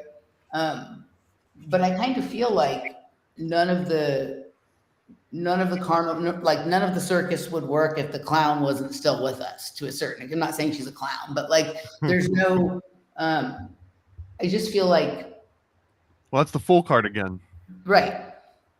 Well, I guess she is the clown, but yeah, there you go, the full card. There, right. The amount of money that surrounds her name and a lot of people that benefit off of her name would want to keep her alive, but do things that they want to do. And maybe she's come to a point where she's fighting so hard that it's made it impossible for them to control her. And maybe I don't know if they killed her. I don't know if, like you said, is she trapped somewhere? They're holding her against her will, but they need her name. Like, slap it on a book, boom, how much money? Slap it on a cup, there's money. Put a documentary out, it's money. Yeah, you're saying they need her name to be alive. Traveling and being in these places where nobody is seeing her. And she was so surrounded by paparazzi that she had zero privacy. And then all of a sudden she can go anywhere and nobody sees her. Have you guys ever heard of Iris Lynn Timberlake? No. This is a rumored child that Justin Timberlake had in 2002. And some people say that she has a lot of similarities to Brittney, like maybe somebody else took her first kid back when. And we hear this over and over again about different celebrities, how they like lose their first child or sacrifice their first child or cuck their first child, whether it's like even maybe like the Castro idea to Justin Trudeau. But yeah, if you guys haven't looked up Iris Lynn Timberlake, I think it's interesting because even the Jamie Lynn Spears. I see her picture, yeah. Or what if it's like a Truman Show experience where they sold their child to a corporation and then they can do whatever they want with that child and like literally build a corporation from that child? What if she had the baby in the bathroom? Slavery comes in a lot of different forms too, Yep. Yeah, she has the baby in the bathroom and he comes in and plays the guitar next to her in the bathroom. No, like this whole ritual, instead of it being like, oh, and a doctor came to the house and I had an abortion. If she was so drugged up for so long, they could have just told her, a certain thing. Yeah. Because she said when she was on lithium specifically, she lost complete track of time. And being that that's happened to me in life one time where a week of my life went by and I thought 3 weeks had went by, and it was a maddening experience on my psyche like nothing else before. Like I felt like I was at my lowest low point of life and I couldn't fathom that I had no concept of fucking time. And it was like it was maddening. It made me crazy. Like it was past tears crazy.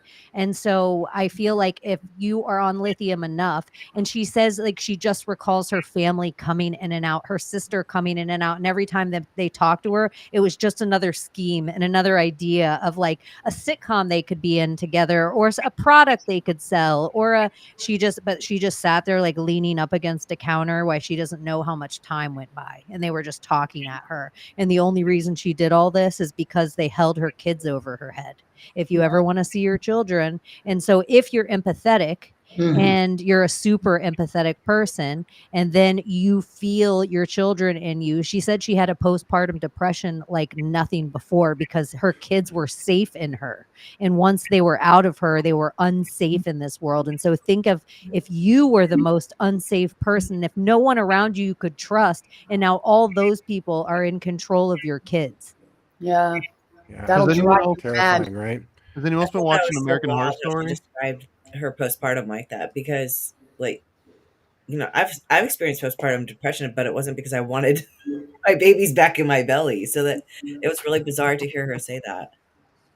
I was just mentioning the latest season of American Horror Story because it's about a young blonde girl that's about to become this like big star, and maybe she gets pregnant, and all of a sudden everyone around her is trying to control her. They give her pills that cause her to just bleed all the time. She loses huge gaps of time, kind of like what Interesting. Cheney was describing as lithium. And like, I mean, ultimately the plot is that she's kind of being harvested a little bit. They're sort of like guiding her to a certain way so that she gives birth to this thing that they can all use for their own good. I mean, it hasn't played out yet, so we're still waiting to see what the end, but it almost sounds like what we're kind of describing here, almost Yeah. beat for beat. Like it's based loosely on Wow. Brittany. You know, the other thing that I don't think we've touched on yet is kind of the rehab factor that they kept making sure that she was going to meetings, even though she didn't sound like in the book. I mean, an addict always makes their addiction sound less than it is because of the shame factor with it. And she was constantly being shamed. This person, like, this is a amount of control that we know. Like, this is what narcissists do. They shame you into this fucking control. So, having her go to those meetings and reinforce that saying I'm an addict and reinforcing that over and over and over again is that kind of shaming ritual over and over again. It's built in as a pattern. Like if you're meditating, you're actually doing something to better yourself. Whereas they've got her in these, her time is all controlled. She's going to this at this time. She's already got the pattern. They've already, like, this is how we're teaching our children in our schools. Like, so they'd be easily controlled. We know this. This is how the school systems are made. Like, these are all control mechanisms. Like, and the manipulations are on the microscopic and the macroscopic. I mean, people don't understand how fucking controlled they are until they're not. Well, the idea also that like she's quote an addict and has to go to rehab, but also being force medicated, right? So you're force medicating someone that you're also saying like this person has to be here because they can't stop doing drugs. They're creating the problem in them. And that's what I wanted to get into earlier is that the medical staff was holding her there for money. Is what it sounds like. It sounds on purpose. Yeah, $60,000 a week. Of it all. Yeah. But, now people are starting to say free Brittany. We better like be careful what we're doing. We're gonna finally maybe let you go home that we were going to hold you here for an indefinite amount of time, probably because your daddy's writing us freaking hundreds of thousands of dollars in paychecks. Exactly. I guess there's probably other reasons they would want to hold her somewhere as well. Yeah. Oh, I'm sure there's what I was saying. Yeah, they took her blood every week. She said the blood, but also if let's just pretend let's just make something up here. I love making shit up, right? That she has the 10,000 or the 100,000 foot torus field, right? Yeah. And that when you're in her energy field, you have access to 3 other dimensions than you normally would, but only if you know that in order to access those other dimensions, you have to eat Captain Crunch before you come into that torus field that morning. And if you eat Captain Crunch and you get it within 47 feet of Britney Spears or whatever it is, then you have access to sort of these other pocket dimensions for that period of time. And you can go into those other dimensions and they have a different sort of experience of space and time. You can rearrange things. You can move around and do different things you wouldn't normally do. But mostly, like, you get to, now that there's other things that exist besides just what they tell us are here. And it's fucking fascinating. Like when you were a kid and you got the key somehow to like the room your dad would keep locked, if you found out where he hid that key. Every time your parents left the house, you were with that key and in there looking around and seeing what they had, whatever it is, right? So I think there's something about her, like all of the stuff about the money. I think that's kind of like when they let us, they have your Jeffrey Epsteins and your Larry Nassers or whatever. They're going to let all these people do all this weird money shit around her because that is a real thing. But the people really in the know, that is not what their interest is in her. Their interest in her is that she's got a magic that very few other people have. And while everyone's being distracted how much money we can make off of that, they're interested in what they can do, what can be done with that substance. Right? You were talking about tour before, Emily, too, just as a synchronicity, but the word tour comes from the word Taurus, toroidal. So when we're talking about that toroidal sort of like, shape that sends out for her empathy, going on tour is just its own version of that, on like like my daddy was saying, the macro and the micro, right? So the micro is her personal empath sort of toroidal sphere, but then when she goes on tour, not only is she spreading that around the world, but like people get to tap into it. People get to tap into it, right? And there's all these other things that move along with it, right? It's a traveling roadshow. There's all these things going on. Like what else is going on as part of that? She's not watching or paying attention to all of that or whatever. There's a million things. Michael and I were in a show, this was a couple of years back, and I started explaining to him my theory that the movie Atomic Blonde with Charlize Theron is the true story of Deborah Harry's life. Like I think Deborah Harry, lots of things, including a singer, but I think that movie, in fact, the first time I saw, like she was a Red Sparrow. Yeah, almost. I think that I can quote totally. She is almost the opposite idea of what Courtney Love went and did in the UK at the time for the punk rock music. Like she spread this drugs. She became like a handler. She gets the ins and outs of who's in the scene. And then she goes back to Seattle, and she's also in the Sid and Nancy movie. So I think Debbie Harry, I think that is probably so true. The amount of these rock stars that are actually Melania Trumps. I mean, Red Sparrow. I mean, Jackie O's. I mean, spies for other countries. Right. There's all kinds. There's all kind. I have all kinds of ideas about Deborah Harry. But I remember I was walking down the street in Los Angeles and I saw the billboard for that movie out of the corner of my eye, and I knew exactly what it was. Right, because many years earlier, like I had just, for some reason, started to develop this idea that Deborah Harry was really something different than she was. And when I saw that movie, I'm like, oh, that's what it is.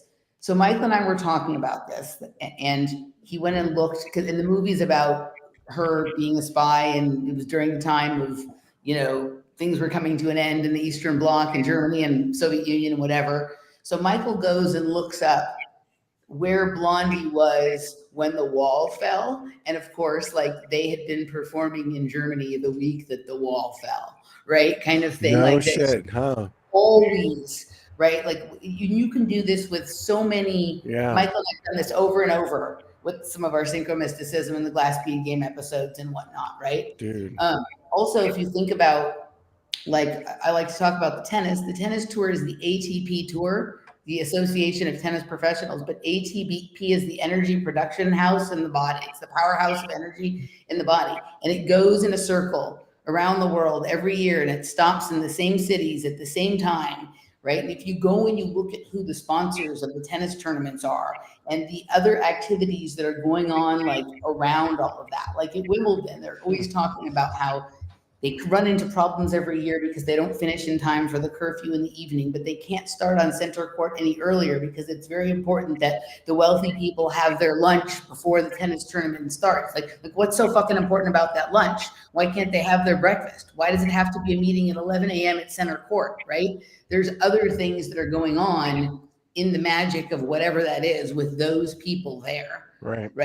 And the tours, like what, like the connections with people when you actually are, you know, actually touching skin and like meeting people, like that is like a huge boost to yours and theirs, you know, and you're meeting, your energy is meeting everybody else's energy somehow eventually. Like we all kind of if there's a few special unicorns there, right, or even they're like amplifiers. Yeah, like amplifiers, right. You guys were saying something like one of the weeks on the show that or somebody was that whales, as long as they're within 1,000 miles of each other, they can communicate. Yep. And so as long as they have these certain whales at these certain parks throughout the country, then maybe they can tap into a network of whales all over the world.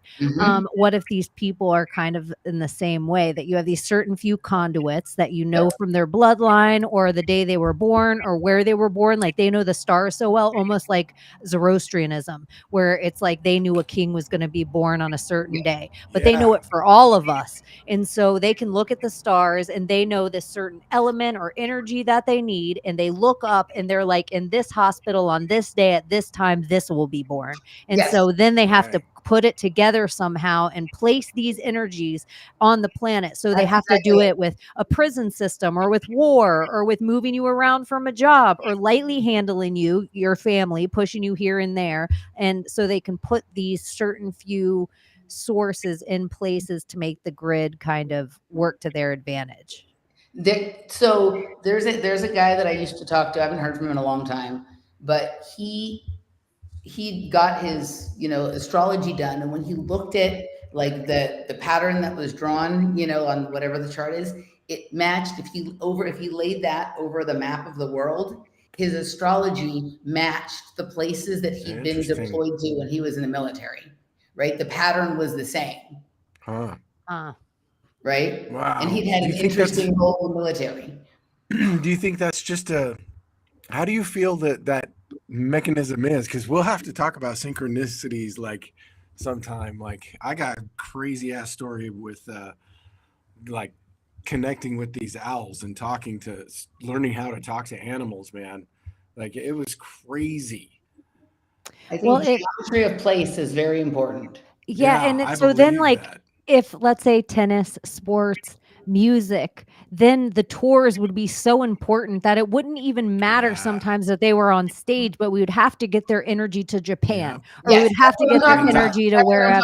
That's what I mean. Yeah, that's exactly. Like that's why sometimes they would drag around this like drug addicted person who could hardly perform, but they put the whole tour together anyway, because all that it mattered was to get that person there for that day at that time. And as long as that happened, they've known that trick for decades. They've been using it for. It's called trafficking. It's called trafficking. Right. Moving things around. Exactly.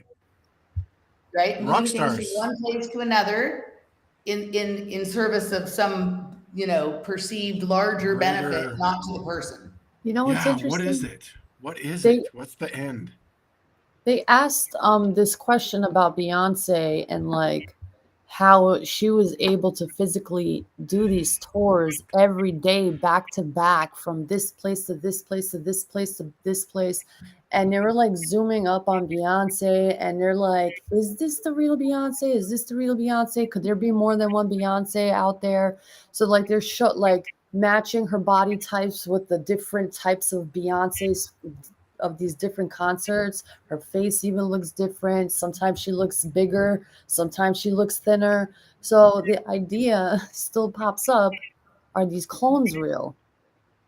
I think so. Like I used to listen to someone who insisted that every really famous person had like your typical, like the kind of body double that you would use to like lose the paparazzi, right? Then there would be like a drag queen that played them, and there was a clone or two and whatever. And like that Lady Gaga had 5 people that played her, and sometimes she showed up for the concert, but sometimes it was one of them. It can't be that every single stop on the tour, especially if you're going on one of these tours that plays a lot of cities, that every single stop is of equal importance. So my guess would be that there are probably times where the person that you're seeing perform, if you're in some place that's not considered significant or important at that moment for whatever reason, and those places may be different than what we think. The places we think are important may be different than the ones that actually are important. Right? That you might get the drag queen or the body double or the clone or whatever it is. Right. But on the night that the real one shows up in the real place that's important on that day and on that time, you know, magic happens. You see people who go to like every night and they're like, oh, this night was way better than that night. And this So like Disney magic. Totally. And this is what Disney magic is for those of you who don't know. Disney has theme parks all over the world. They have cruise boats, they have hotels. But Mickey Mouse is only in one place at one time, anywhere on the world. And he gets between places by Disney magic. So they might have a Disney costume that is Mickey Mouse at all these places, but you're not going to see Mickey Mouse in Disneyland and at Vero Beach Resort at the same time. They have their own little blocks. And so each one of the Disney characters is set to this block. So that's why it's a big deal for like certain things to get like Mickey or Donald, because those are A-list Disney celebrities. It's more likely that you're going to get like Chip or Dale. Or like one of the Huey, Dewey, or Louie. Like that would be like where they would send the lesser than, but to get Goofy.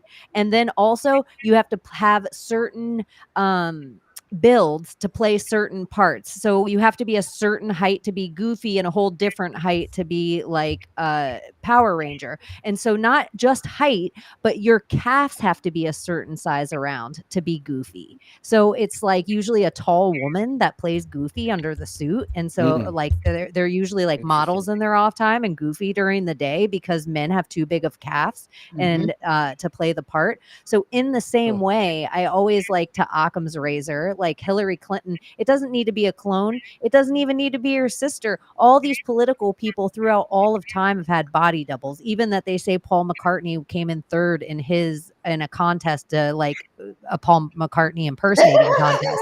So you think of how many girls were playing Britney Spears. How hard would it be to just have one of those girls eventually become Britney Spears? Right.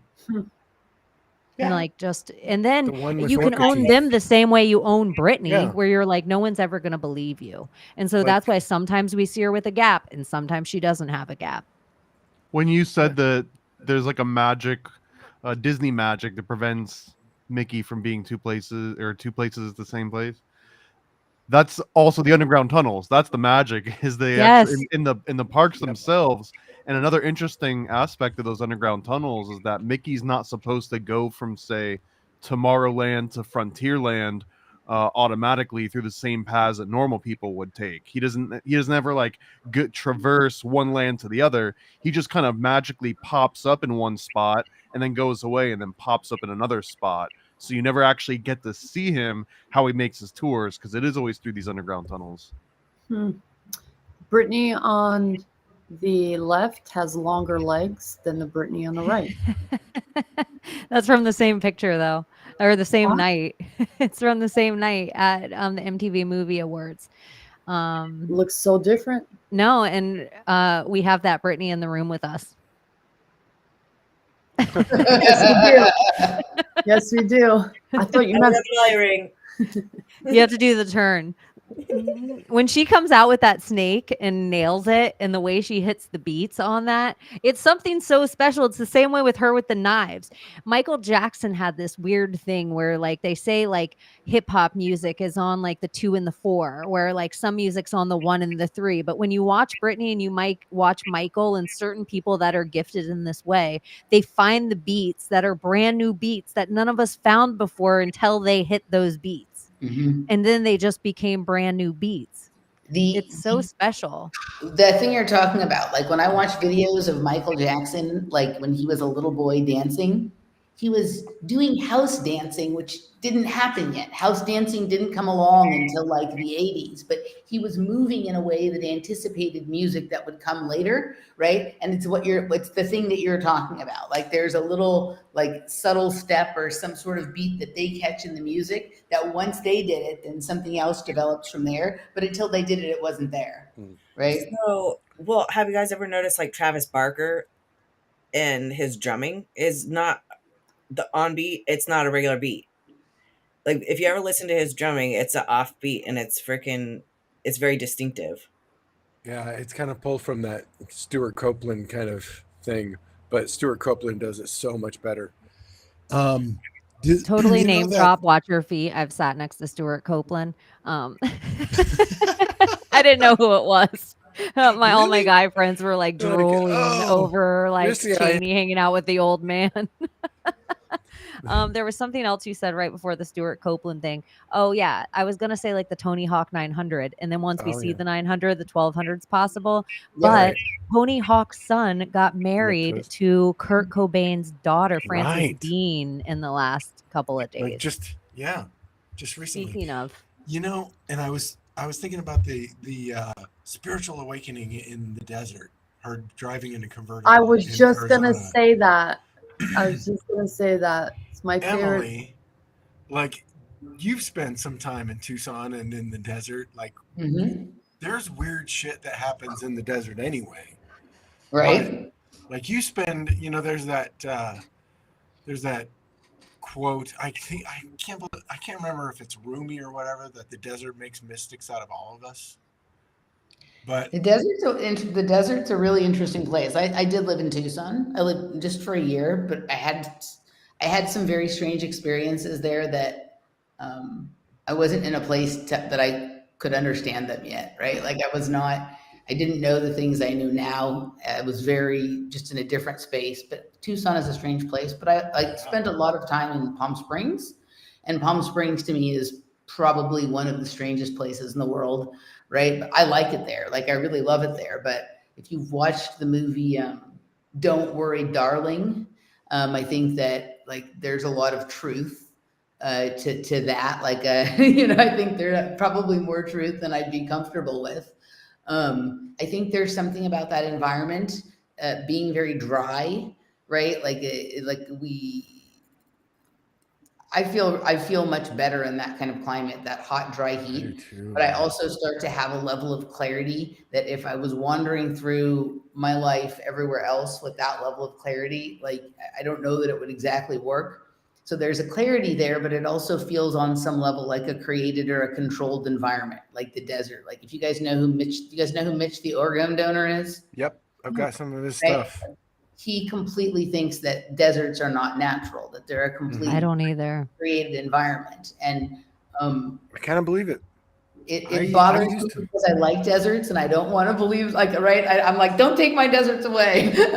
But also like, I know like that Palm Springs was very much like a created environment for, people from Hollywood to go and spend time and whatnot. I think it's a place where people who have a certain kind of Taurus field or energy field or whatever, like that is their best environment. So like they were creating an environment for people to feel their best or to be able to have a certain level of mental clarity. I don't know if you guys have ever looked at like the house that Bob Hope owned, right? Like it was completely open on the top as if it was like waiting. It's, perfect for observing the things coming in and out, right? But I think you can get your physical body and your energetic state, your psychological and emotional state to a place there where you can start to see and connect with things that you can't necessarily do on your day-to-day basis. And that environment was designed for that, for specific people. Tucson's a different, like same, different. Like it's has some of that kind of thing, but a completely different energy to it. But yeah, like you feel Like when you're out in the desert by yourself, like you realize that you're alone and that all of this is really some sort of projection of your imagination. And the same is true for you and you and you, right? So it's not like I'm the only person in the world and you guys don't exist, but on some level that's true. And it's true for you as well. Like I'm a projection or a hallucination for each one of you guys as well, right? And you feel that in the desert in a way that you don't feel it when you're in the city or when you're in like a more like wet, moist environment. I don't know. It's weird. What was Brittany's experience in the desert? She met God. She felt like she met God. And that's what I really liked about this book. She mentioned a couple of times in her being alone and silent and quiet and always feeling that connection to source in her most, I guess. Did she say where in the desert she was when this happened? Oh, I don't know. Arizona. They were on a road in trip Arizona desert. in Arizona. I was in the desert when I went from being an atheist to not being an atheist anymore. I had a very powerful experience in the desert. And in one afternoon, I went from being complete and total atheist to like, not, oh my God, I believe in God, but understanding that there was other stuff around me that other stuff was going on, and like, never went back from that. And being in the desert was a huge part of that. That's interesting that she had that too. I didn't know that. What other details about it? I forgot what chapter it was. I know. I was going to find it and read it. I wanted to highlight up my book. I highlighted it, but I left my book at work, so I got the PDF version right now. But you don't have your highlighted written in copy? No, I don't. We're going to start having this Brittany book like Gematria. We're going to split it into chapters. So it's like, what would Brittany do? We're going to have it like the Bible codes where we have it all diagonal circles and different chapters.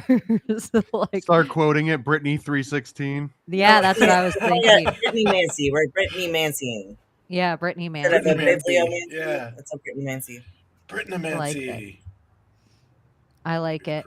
What else?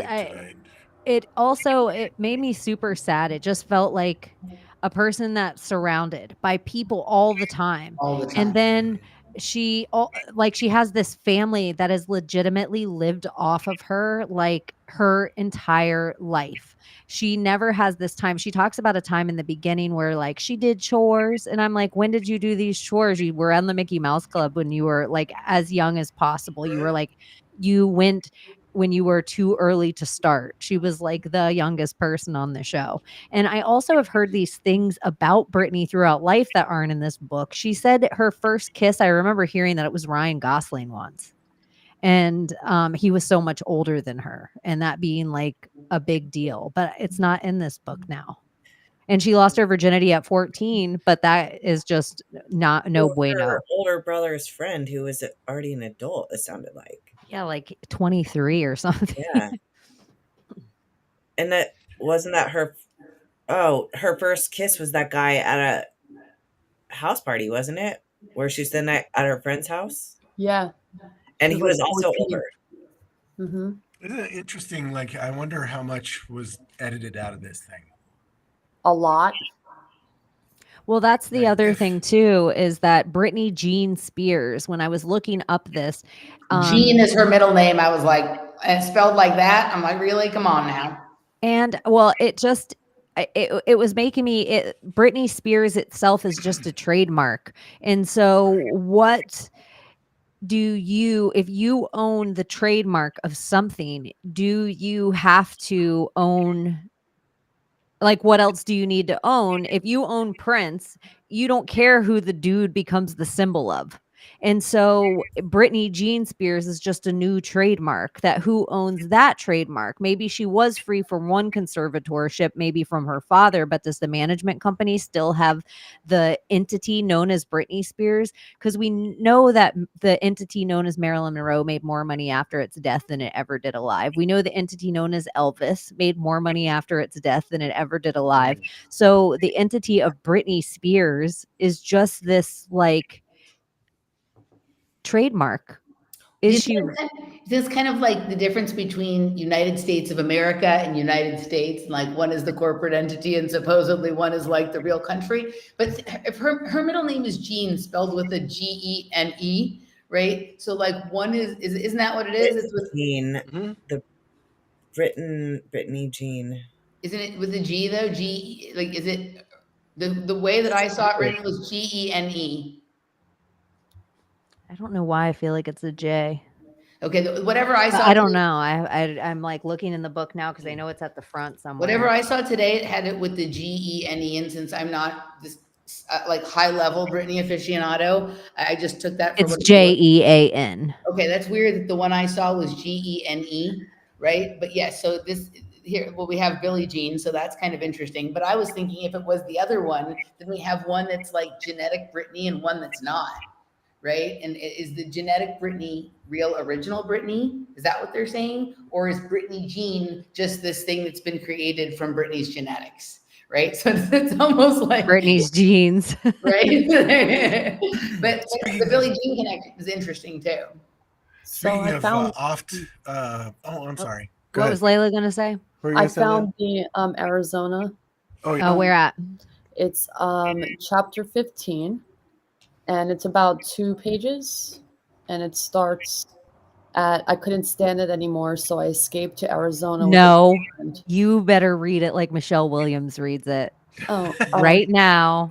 how is she reading it with the? You with the know, you've been accent? listening to it for days. Yeah, Let's but it hear sounded it. like Little bit because of I put it on high accent. speed, so With it a kind little of bit of sounded like accent, with okay. like just a little bit of couldn't- Brittany, a little bit of Louisiana.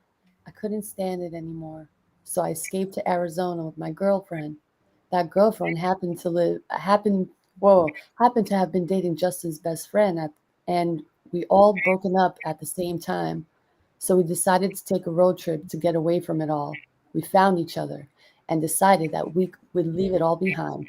Given that she'd been through, my friend was heartbroken too. So we talked a lot besides ourselves with grief and loneliness. And I was grateful for her friendship. The sky overhead was full of stars while we drove fast through the desert in a convertible top.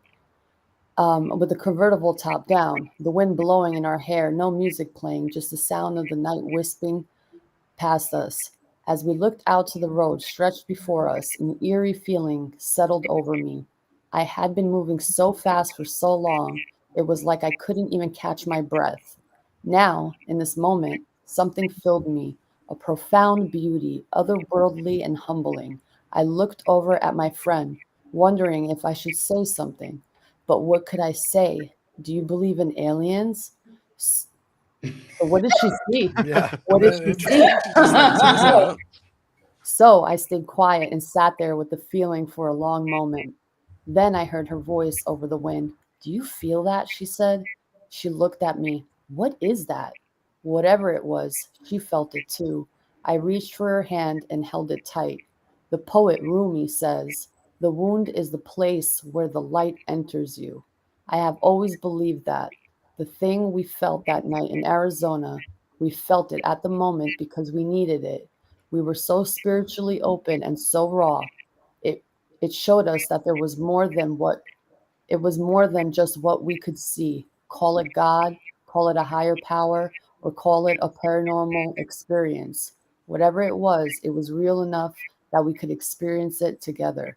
While it was the first happening, I didn't want to bring it up to my friend because while it was first happening, I didn't want to bring it up to my friend because I was embarrassed. I was scared. She would think that I lost my mind. There had been so many times when I was scared to speak up because I was afraid somebody would think I was crazy.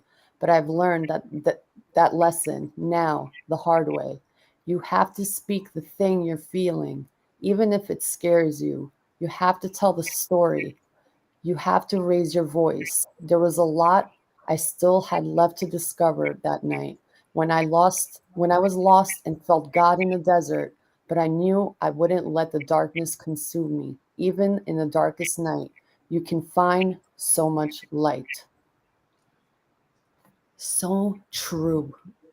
You know, I have to say, when you're in the middle of nothing and you're looking up at the sky and you see that rift of stars, there is something so womb about the Yep. feeling that you get. Yeah. It's wild. Yep. It's wild. Like Yeah. was the first time I ever saw it. I was like, oh my gosh. And I was like, oh my gosh, this looks like a vagina. Something in the desert, and that's why she asked, do you believe in aliens? So she saw something. What did she see? Did she see a being? Did she see an angel? Did she see God? What did she see? Did she see Lucifer, the light bringer? Did she see Jesus? I don't know. I So don't know. crazy. And it's not the first time she talks woo-woo in the book. Mhm. She talks woo-woo a few times. Which I like. Those are my favorite parts. Mine too. There's She wooed you with her woo woo. Uh-huh. She wooed the there's fuck these out of me. there's these spirits called the Yay. I think that's how you pronounce it. Yay. Y-E-I. And it's like a Navajo spirit, but they Mhm. tend to stick out into the deserts and they dance. They are dancing spirits that represent beauty and chaos. And it just seems like that's Brittney in the desert, no? Wow. Mm.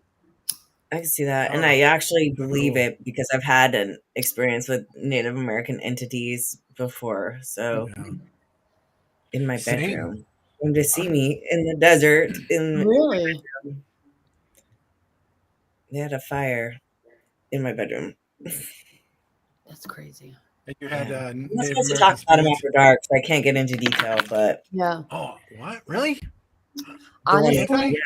this is a I thing. saw- When I see entities and I talk about it, they don't show themselves to me as much as I'd want them to.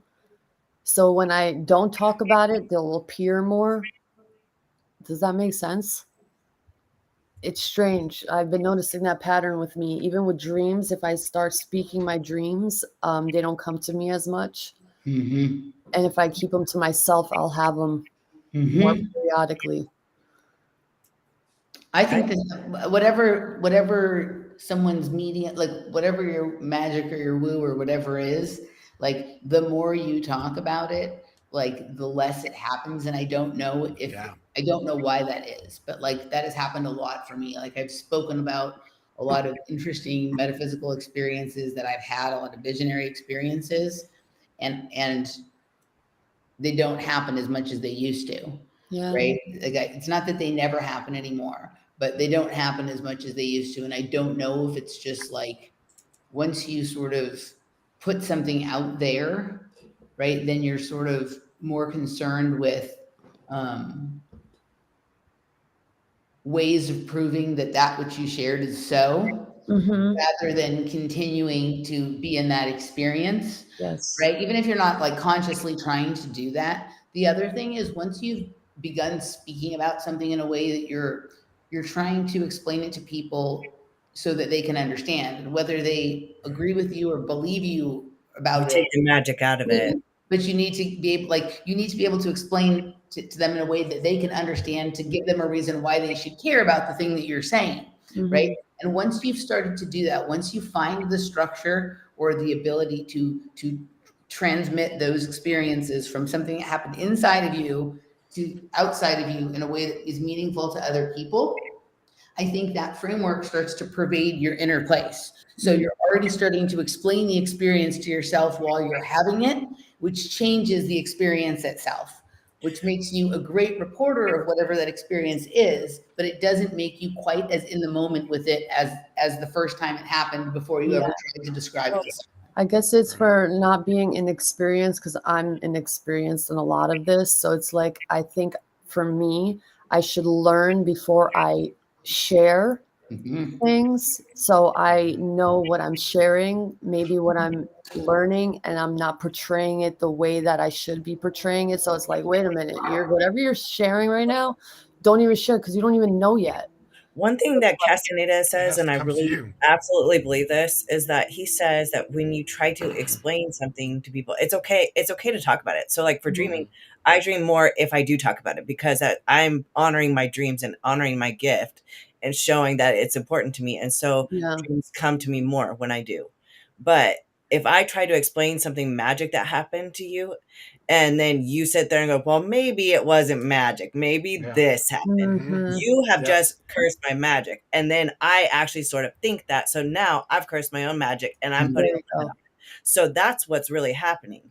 And so Castaneda says, quit like indulging yourself. Don't even try to explain any of your magic. Once you've done something magic, it's magic, and just leave it at that. Yeah. Because the second you try to explain it, you have already taken the magic out of it. And even if it was magic, you've ruined it. You've actually pulled that spark from yourself. So you should never try to rationalize. And when you rationalize it, or you tell somebody who's going to rationalize it for you, they're stealing your power. They're taking it from you. I feel a part of that too when working on like a creative endeavor. I've learned to not tell anyone about it until it's like already pretty much done, because and taking the woo-woo aspect of it, it's almost like you're stealing from the pot. Where like if I go and I start telling people, oh, there's this cool book, it's about halfway done, it'll get done. But if I keep saying that, then like I'm kind of paying myself off the reward of having it done, even though it's not done. Like I'm like nibbling at it, and then it's like you go back into the cookie jar, when like dinner's actually over, and it's like, oh, there's no cookies left, and there's none of that reward left over either. So I don't know. I prefer to kind of like save dessert until after you've had your vegetables, kind of Move deal. in silence. The way it was described to me is that we all have this map, right? Like each one of you has your own map. But we'll call it our cosmography chart, because that's like everything that we know and everything that we can explain. But anytime a new phenomenon happens, like you have a chance to either expand your map and open up a whole new territory, or you're just explaining something that's already on your map so you can fit it on your map, even though it didn't fit there before.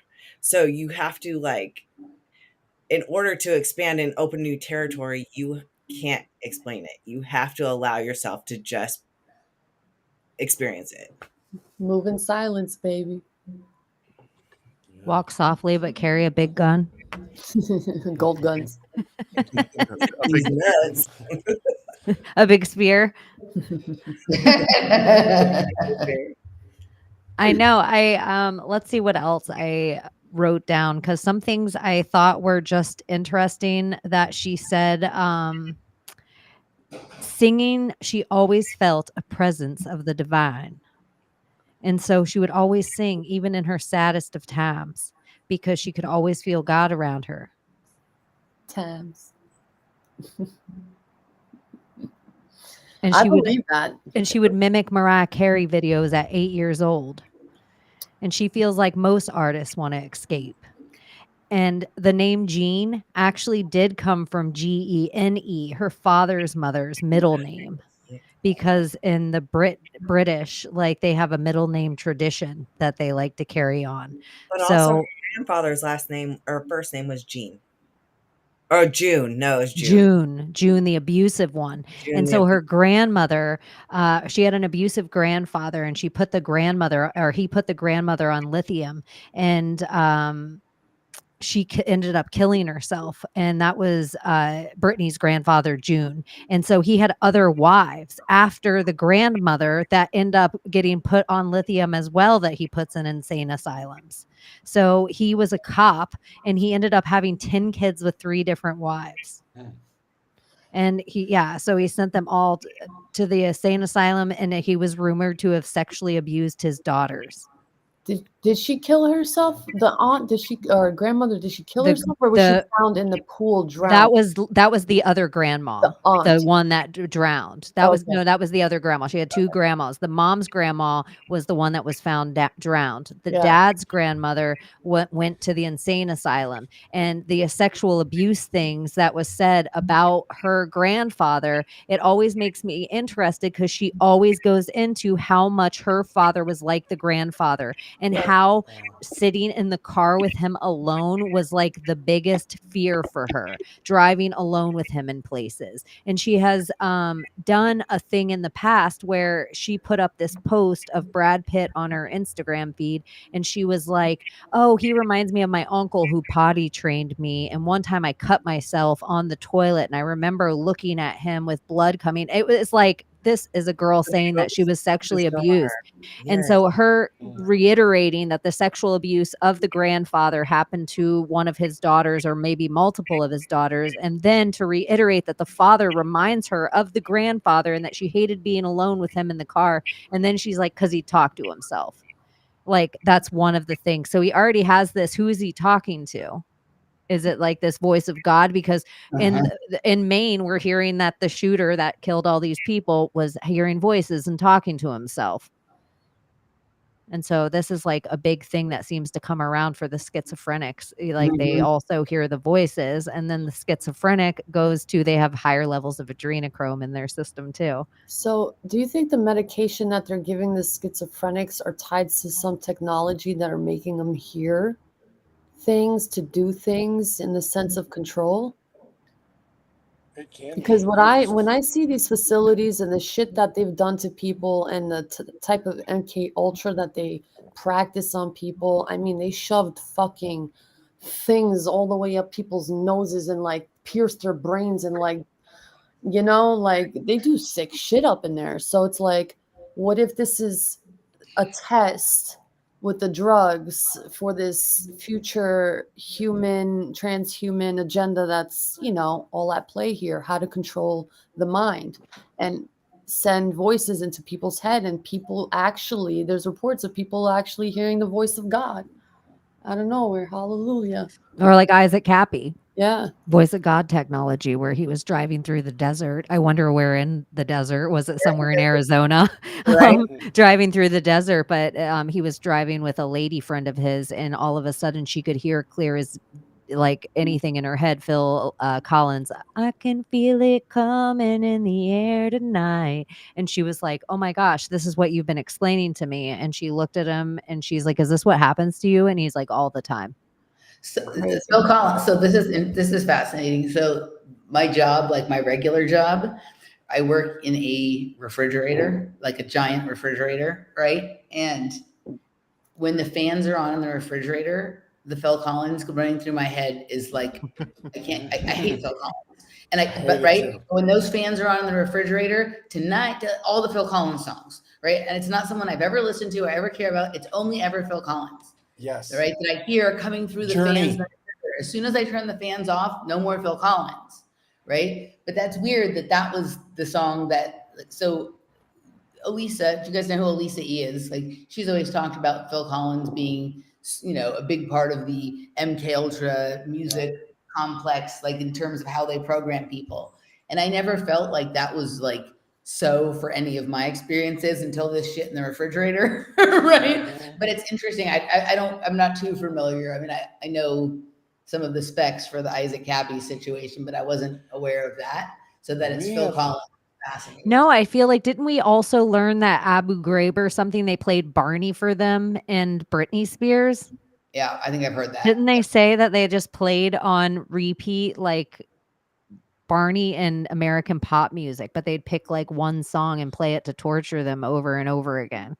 That would torture me. For years,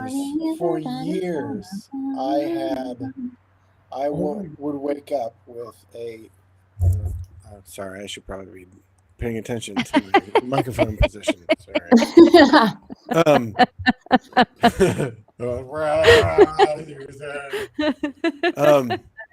I don't remember what I was talking about. Oh, I'm Britney Spears now. I'm Britney Spears now, bitch. Hey, pick up your microphone. Yeah, pick up your damn microphone, Jamie. girl. Get on and make us some money, huh? Anyway, for years, I would wake up with the worst. I mean, I like all kinds of music, but there are certain music I just fucking hate, and Journey is one of them. And I would wake up. What's your least favorite Journey song? I don't know. More Than a Feeling. No, that's Boston too. I would wake up with Boston. But we found patents. Abby is actually living helping in sing. a lonely world. Midnight train going Sharon. east. Oh, but that's just Steve Perry, I think, right? baby. Anyway, Yeah. But they have a code. There are patents out there, you can find these. I've seen some of them, but they have like codes where they can induce certain behaviors, and one of those behaviors is suicidal ideation. She talks about every time her family came to visit her, she felt like they were going to kill her. She Yeah. was And like, I felt paranoia. like they were going to finish the job. Yeah. And she was so on lithium. She was like, I couldn't even fight it if Right. they were. And they kept her like she was only allowed to eat like the same meal every day for months and months and months and months and months, every meal. And so then she would just beg for something different. Like, please just bring me a hamburger. Please, just anything. Like, bring me something different. So it almost is like they wanted her blood. They almost talked her into that. It's like, oh, it's because you're fat. But when did we ever see fat pictures of Britney Spears? I actually was like looking through and I found one of her in the like leg cast, you know, because they always say all of them have a black eye and a leg cast. But I was like, even at that was the biggest picture or one I found of her riding a bike. There was never a time where I was like, gosh, I don't remember ever, you know, Britney What was being the meal? Do you fat. know what the meal was? Like chicken and vegetables. So what it seems like to me, maybe like Thomas, you might know the answer to this.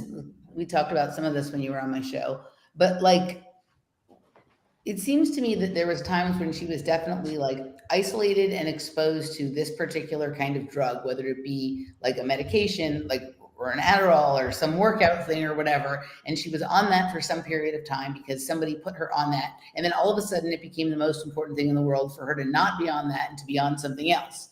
And then this thing, what you're saying now, like with the food, I remember like there was a period of time where like every time I saw a picture of her, she had like a fucking Frappuccino or some ice blended mocha or some da-da-da-da-da kind of thing, right? Like that, those are less important. But I feel like one of the things they do with people like Britney Spears or anyone, schizophrenics with whatever, is they try to like isolate and then stimulate certain activities, certain brain activity or certain something in the blood, right? So they want nothing else in there and then they want a lot of this in there, right? She would be on lithium for weeks at a time. Why? Is there like a, you know, I always wonder if there are realms associated with each one of these compounds, right? And when she has a certain amount of something in her blood, then she's sort of able to resonate with that realm or to sort of communicate across that. And that was some of the crazy shit we would hear her saying sometimes, right? Didn't make sense for whatever we were living through, but it seemed like she was talking about something that seemed linear or coherent to her. And I've recognized this with other people who supposedly have issues, right? But what you're saying about the food, if they're feeding her the same thing over and over and over again, it seems like they're trying to create a certain amount of stability because they want her in that position for that time. And then they'll change it to something else, right? She'll be on the workout drug and then they put her in rehab and she's not on that, but now she's on the antidepressant. And it's just like one thing at a time to stimulate something, to repress something beyond just like, oh, she's depressed or, oh, she's whatever it is. Like Well, I got a wild theory on this one. Let's hear. So some of the earliest research into schizophrenia, they used to think that if you took the blood of a schizophrenic patient and, you know, basically did a blood transfusion with yourself, that you'd get to experience their version of schizophrenia. But some of the other reports, and there was a short story called Blood of a Wig by Terry Southern, and he goes into this in a fictionalized version, but he's retelling what people actually thought. And he said that there was this Asian guy that was in a mental institution and that they wanted to break in because that guy's blood in particular, not only would it get you blasted out of your mind, but you'd actually get to experience his life. You got to feel like you were Asian. You got to go through and have his memories. So let's just say that for, you know, sake of argument, that's a real thing. Now it's like, okay, well, if I'm going to be hooked up to Brittany for the next day or week or however long I've reserved her or, licensed her from Disney, however long I've licensed her for, like, I also need a little bit of lithium in my Brittany, or I need a little bit of, pumpkin spice latte. So go ahead and have Brittany drink a bunch of pumpkin spice lattes. So when we're connected next week by the IV, I get my normal fix and I don't have to go in and throw off my balance. It can kind of like all be blended together, right? And like one Wow. big combo pack. What you just said about when I have Brittany reserved next week, like that's more along the lines of what I'm thinking in terms of like what she's really used for. Yeah, all this other money making stuff or whatever it is, but it's people wanting access to a little bit of that juice. And how do I come into resonance with it? Like if you're trying to become like a match with somebody else's chemistry, they may alter something a little bit, you may alter something a little bit, and then it becomes something that you're able to sort of experience. But I think that's exactly right. I think that there's probably like an old school version of blood transfusion or organ transplant or cannibalism that is just about getting to experience what it's like to be that person for the period of time when you're sharing material with them. And like I don't know if the name or the place, but like Tropical Smoothie, where you can go and get your pina colada smoothie and be like, and throw in a shot of B12, please. And it's like, okay, that'll be another $4. Yep. So now the idea with children, if they're doing this with children, are they like when they're ingesting this or drinking it, are they tasting what innocence tastes like? Like, are they getting high off that feeling of innocence? Are they tasting something? Are they experiencing a child's innocence? Is that what it is? I mean, if they think there's something to it, I think that makes something to it. Mm-hmm. And then there's also this concept of just like nonstop perversion and inversion. Another really good example of that is we're talking about the desert and how quickly you can kind of connect to this other world when you're alone and in the desert when it's silent. And then they throw Brittany in the middle of the desert, but in Vegas. And Vegas itself is the exact inversion and perversion of numerology. Like if you look at the roulette wheel, this is us profaning and turning actual like divination tools into gambling and into ways to earn material riches. Dice and card. Look at cards were tarot cards, but in Vegas they lose all of that symbolic and like deeper meaning, and it's all just about the face value of the card, literally. Yep. Right.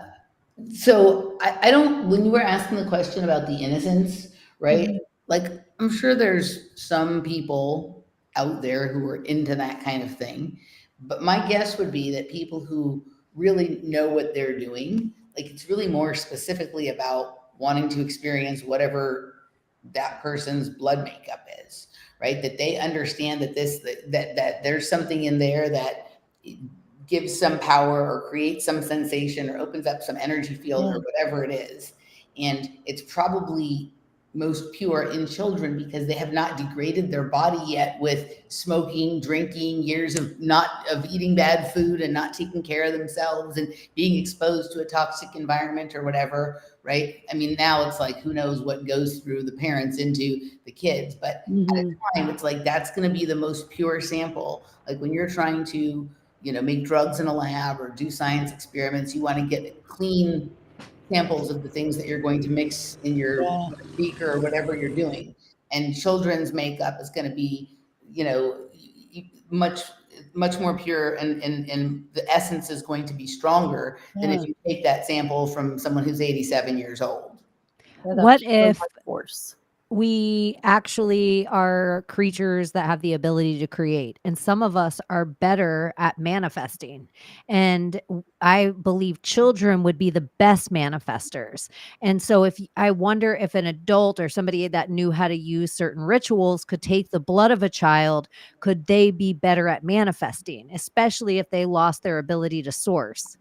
Like, so whatever rituals they've done enough, they have no longer creative. So a lot of these Hollywood people, this is why I theorize that they regurgitate the same script over and over again, is because they own that idea and they have to legalese purchase these other musings and other ideas, and they can't always do that because it's not always from owned people, so they have to figure out a back channel so that they can steal the idea eventually and give it to us, like The Matrix by trans ladies, and it was really written by a Black woman, or like Stephen King, or the Harry Potter chick. They could all just be writing in a committee where, you know, there's a group of people that are sitting there that are all like under the guise of this idea of Stephen King, and he just plays the front to the rest of the world. So then you almost wonder with these certain celebrities, if I own the idea of Britney Spears, could I have 5 people play her? Yes. Why do I have to say she's dead? Well, If it's- I just own the entity, the business of Britney, and I can convince everybody that she's alive, would it be the same way as if Hillary Clinton died in Gitmo and I could convince everyone that this lady's Hillary, then I retain the power? Right. Yeah. Yeah, And so and if you're not good enough to be, so let's say Britney really died and then the fake Britney takes over Britney. You're not good enough to be Britney. So then the dad really is Britney Spears because you're just fake Britney. But now you've been fake Britney for 12 years and you're tired of being fake Britney. So the real power is if you can convince the world you're real Britney. it's kind of like the layers of Westworld. Yeah, well, it's like Right. Fall McCartney. It just Yeah. becomes Yeah, a whole like nother Fall. idea of, or like Layla was talking about earlier, if we can get the world to think Solange is also Beyonce, now we can do 2 tours at the same time. Now we can get twice the money off this tour. And so there was a time that Britney was like the biggest selling act. Billions of dollars were made from these tours. So if I can take a Beyonce that no human possibly can be on stage that much and do that kind of dancing and sing that much and do all those things, but she can take a break if I can convince the world Solange is also Beyonce. So it's the same as these body doubles with like the Ukrainian politics.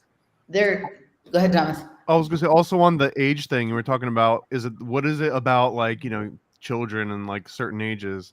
I had to dig this up while we were talking. There's this 600-page book called The Rosicrucian Cosmoconception, but it kind of gives an idea of what the elite, and when I say elite, like the rich occultists were into. And there's this one I'm not going to read all 600 pages. There's this one section in the book called The Birth of a Mind, and it's talking coincidentally about the 14th year, and it says that by the I'm going to read some section of it. It says that the body's chemical ether is set free at the 7th year together with the balance of the vital body, but only the chemical ether is ripe at that time. The other parts need more ripening. At the 14th year, the life ether of the vital body, which has to do with propagation, is fully ripe. In the period from 7 to 14, the age of excessive assimilation has stored up an amount of force which goes directly to the sex organs and ready at the time that the desire body is set free. So that's kind of what they're doing, is they're trying to make sure that the desire body stays within this 7 to 14-year-old kid and never leaves, and you keep it there and you can keep tapping into that desire body over and over. I mean, in theory, if you really believe this stuff, you would try everything you could to actually do that. Honestly, in Islam, they have this saying. They say that a child is of an angelic state till they're in their 7th year. And after their 7th year, they're not of that pure angelic state. And there's another I'm not going to find it probably. There's another section in this book where it gets into biology, and it says that it's not just a woo-woo or like an astrological correlation, that there's actually a certain age around 14 that up until that age, you're still producing, I'm going to make something up, but like white blood cells are actually still kind of coming from like a reserve that was given to you by your mother when you were born. And then once you hit a certain age, you actually start producing your own cells from that point on. And that's kind of like a very real milestone when you are separating from your parents. Like you're literally able to take care of yourself and produce your own blood cells. But up until that point, so maybe that's like if you get to them before they get to that age where they produce their own cells, I can tap into like their mom's blood cells. So that would be one way that you could actually pass down the real source Yep. gene or essence of somebody as long as you tap into it earlier enough. Wow. Could there be a voodoo that you could do to a whole family bloodline? If like I could get your oldest child, could I also control you in a way energetically, even if you never knew the kid existed? Like if I made you forget the kid existed, but it would, like the same way you're like, I kind of feel like Brittany's still here. Like almost like you'd know if she was gone. She was such a big entity. Like they say that some people theorize like 9/11, we felt it forward and backward in time. Like it was such a big reverberation that they never gave us anything that was like, hey, we're going to set this up for you. It was just so dramatic, the energy that we all felt, that we started to write it in our books and we started to put it in our movies and we started to do these things. So in a way is like the energy of Brittany. Could her firstborn, when would that have been? 2002. That kid would be like 21 now. What you said 100%. Like I felt my mom leave this realm. She died earlier this year, right? And I felt like I had this weird, I was having a dream that I was having sleep paralysis, right? I don't know if I actually was having it or not, but I was having a dream that I had sleep paralysis, which is something my mom and I both kind of shared in our life, was issues with sleep paralysis, right? Same. And so I was having this dream and I was trying to wake up and this voice said to me, it's called Old Hag, right? I don't know what that means. It's called Old Hag, right? And I woke up, and when I woke up, 1 second later, the phone rang, and that was the phone call. Your mom's passed, right? And 2 days, the next week, I was doing a show with some people, and I was talking about what my mom said. They're like, Old Hag is like what folk societies call sleep paralysis. Like that's literally what it's called. Like when an old woman, right? Like an old dying woman, it was so weird, right? But it literally happened right as she was dying. And then I woke up and then the phone call came. So if I at 48 years old could feel my mom leave the realm, then there's no way that Britney Spears could have a child around and not feel that energetically and not in some way being able to be controlled by it. I was literally having sleep paralysis to go through this experience with my mom. Dude, you had sleep paralysis when your mom died. I had sleep paralysis when my brother died. Mm-hmm. And wow. Yeah. Weird. How It was early were you huge having sign. sleep paralysis? Like you were. I think I Yeah. had sleep paralysis in my mom's stomach. I think I've been experiencing sleep paralysis since I was a Since you were a baby, which kid? is why I never wanted to sleep. Right. Like as long as I can remember. Yeah, sleep issues, old hag. Yeah, sleep paralysis stuff. I've had a lot of that stuff. Right. I've had it my whole life, but Weird. I'd never heard it called Old Hag. Yeah, Actually, there's old folk. There's old. I didn't want to laugh classical while paintings of you said it because it was so serious, but every time Old Hag is said, my insides laughed. It's hilarious, right? It's totally fine. It's completely fine to laugh. There's old You classical have art the sleep paralysis demon? Is that why? of Do you the have demon, the yeah. old lady that like press on your demon chest? that sits on your chest. Yeah, that hunched over hag on your chest. And one of my times, I saw 3. I kind of was trying to break out of the paralysis, but this became like very tangible very quickly. So just hear me out how weird this is. So speaking of the hag, I'm trying to break out of this paralysis because I'm assuming it's kind of like that. I've had that as a kid, but I break out of it and there's 3 of them like hunched over and in my head, like shadows. They were like, because it was dark, it's in your bedroom. It's completely pitch black. Right. And, I see these kind of hunched over hooded, things, but there were 3 of them. And I've told this story before. Sorry. Have I told this story before? Anyway. I haven't heard it. Yeah, so you better tell it. I sit up and I'm fighting this whatever is keeping me like trapped, whatever, because you can't scream, you can't sit up. and all I'm trying to do is like scream and just to get anything out or something, and it could have been a lot of things like alcohol and opiates at the time, but when I was able to kind of break out of it, I was thinking it was a spiritual thing, right? So I'm thinking I'm seeing shadow people. Did either of them look like Donatella Versace or Madonna? The one with the black on the right, what's that one? Juliana Moore. Juliana Moore. Oh, okay. My sleep experience with my brother, I didn't have the sleep paralysis being on me. The being was watching me from afar, and it wanted to kill me. It wasn't on me. It was like away, and it was like facing me, wanting to like murder me, like wanting to like ex-nay Layla. But it was like afar, and I'm just looking at it. I'm like, holy motherfucking shit. And I couldn't move though. So that was like a whole other level of sleep paralysis. I'm going to wait till Emily comes back for the kicker of that, the finish of that story, because I want to get her take on this. Mm-hmm. Maybe she left.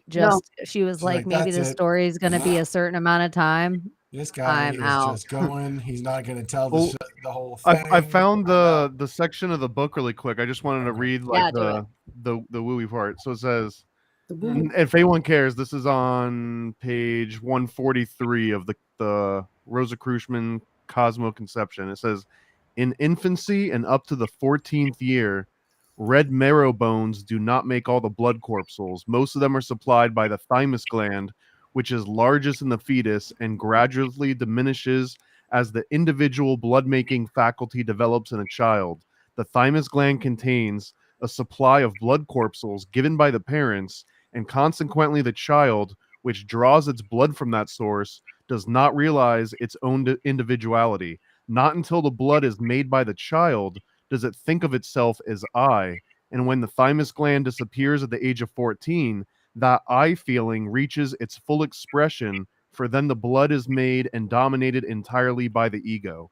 So that what this book is describing is that the ego hasn't fully formed in the child yet, and it's still just an extension of the parents. And then once you hit 14, that actual severance of no longer getting the corpuscles from your parents, that's when you develop your own ego. Do you know if they teach this to parents? Right here. And the Ascension Glossary teaches you that your thymus actually, this is biological.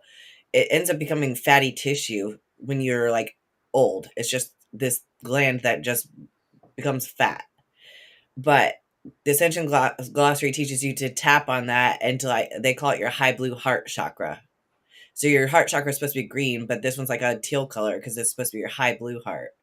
And if you tap on it and like consciously like connect to it, you can keep it from doing that, from becoming fatty and like becoming useless. What were you going to say, Layla? It's weird that you brought that up. That's a weird gland. Well, I was also going to say that like the 7 years, we hear like every 7 years, every cell in your body rejuvenates. So people do the 7, 14, 21. We get the 7, 7, 7 all the time. And so also I think the interesting thing when I think of 7, losing your teeth. Like you stop having those baby teeth anymore. So I wonder if the connection of your mother as it leaves, you start to lose those teeth. And so it's also interesting that they just want your wisdom teeth. Like of the organs that they seem to press for, that they really want you to give up, those wisdom teeth are one of them. It's time for your braces. Straighten your teeth. Pull these teeth out. Interesting. And if they shared this information with parents, they wouldn't be so harsh on their children. To know this magic and alchemy that happens within an individual can help like not be so harsh and aggressive and explain this to your child that you're going through this stage in life. they don't teach us these things. We're thinking that we're hormonal, or we have ADHD, or we're going through some kind of mental crisis. People are not even sure what their genders are. So if they shared this information with parents, this could change the whole world. But we're headed in the opposite direction, where the state is basically saying your parents are no more your parents than your teachers are, and it's all just cultural constructs. They don't even have the teacher. They're not going to have the teachers pretty soon. The AI is already making it might do less damage, to be honest. Yeah. If- Oh fuck. Well, if I could have an entity and I could convince the world that the entity is a person, then could I be a mom of something like a Britney Spears, or like the idea that John Benet Ramsey's fake? Could I just create, like, I just disappear for a certain amount of time and come back with pictures of myself with a baby, and you guys only know me online, and sometimes I have pictures back here, I show you here, or I post somewhere. But if I just convince the world I have the kid, is that the same as the kid now? Can I register? Can I do all the things? I show you the kid go to school. Like, I mean, how much if would you you really identify know? as having a kid? Yeah, I can identify. But it's just my business entity, because the business is seen as a human now, as a person. So if I can convince, it's how much legs does my business have if I can convince you it's an actual real person? Like, how many things on TikTok are we watching every day that are really just CGI created? Aren't there conspiracies of certain celebrities who are in that situation, who have a child but not really be their child? What's her name with Johnny Depp? Amber Heard. Yeah, and her child with Elon Musk. There's like some rumor that's like not really her child. There was this whole rumor during the trial that it wasn't really her child, and it's portraying that it's her child and some shit like that. But I believe that it could be. It could be. Because a lot of these females are not Here's even another random thing, a little off topic, so feel free to go back to this. I just thought it was, like, to me, the way words work. So we know her name is Britney Spears, okay? Spears. Her favorite great grandma that she hangs out with all the time, that has a very slight British accent, like a soft British accent, is her great grandmother, and her name is Lexi Pierce. Yep. Don't Pierce and Spears feel like the same last name? Yeah. Yep. Like, almost like if we saw it that way, like you see weddings and they're like Malarkey marries Janky. And it almost seems like Spears and Pierce. I can't even say it. Like, Pierce and Spears. Julia Gulia. Yeah. It feels like, so you know those ideas that, like, sometimes the grandkid is like the reincarnation of the grandparent. Like, you'll have the 5-year-old little boy recount a memory from his grandfather's life, and there's no way he could have known those people. And it's almost like, even if the grandfather and the grandson are alive for a little while, it's kind of like you've thrown off a part of yourself, and then you can go, right? And then you're kind of I do think this is one of the things that people in secret societies have figured out, is how to, sort of choreograph or design their reincarnation or whatnot, right? But that would seem like something that they would do. So pierce would become spear, right? The spear is what you use to pierce something. And so each successive regeneration, like one time she'll be receiving the spear, the other time she'll be piercing the veil, right? Like that seems to be like the kind of nameplay that would go along with sort of designed or planned reincarnation. Here's part of the matrix of it all. We're about to have a full moon, and it's going to be the full hunter's moon. I always think that Hunter, and then the eclipse is going to happen. And I always think the Hunter Biden of it all, that the kids are Hunter and Beau Biden. Mm-hmm. Like the same idea, like a Spears and a Pierce. Right. You have the hunter and he holds the bow. Well, it sounds like the kids were named after like some of the weird games that some of these people play, on certain properties. It's interesting you said that, because the beginning of the book starts out with her running through the woods. Yep. And it ends with her running through the woods. And Mhm. there's part of her where like some of the stories she'd create for herself, and she'd almost forget that she was a person. Like even her first acting job, you really see this split in her personality, that she becomes a method actor on accident, So that good she at it. Yep. starts walking like the person and she starts talking like them, where even the people that love her the most, they're like, who are you? Like, what's Mhm. happening to you right now? That it's so much so that she even says, I'm glad I didn't play like a psycho serial killer for my Mhm. first role. And I just played like an innocent girl in a movie called Crossroads. So I think this is interesting because of the crossroads of it all, with the Heartland, the Disney building that big shadow theme park in Oklahoma, at the crossroads, or meet me at the crossroads. Could this even be a sign of like, oh, this Brittney was dead? Altars. Well, she's not that innocent. Not that. So I think some of these geolocations, some of these areas are crossroads. I think that there are specific places that, because of whatever the makeup of the minerals under the ground or something about the ley lines or whatever, that these are crossroads between realities or dimensions or whatever. And I think these are oftentimes locations where some of these elite hunting games are played, like if you've heard of like Chase the Maiden and this kind of thing, right? And the area that I was talking about, that a lot of these celebrities in Michael Jackson and Britney Spears and all these people are sort of clustered around, is an area that I think is that, right? Where there's, for lack of a better term, like Hunger Games type of activities going on. And sure, like on some levels, there's a perverse aspect to it. She But admits to she was really good at hiding. So Yep. imagine these kids. I think it's a game like Run Rabbit Run. Yep, They that's like it. I think they like it's trauma games, and it makes them separate themselves. It makes them perform. It makes them like it's a whole bunch of rituals. Like when you look into the Suicide Club or Skull and Bones, but they're doing it to children at super young levels.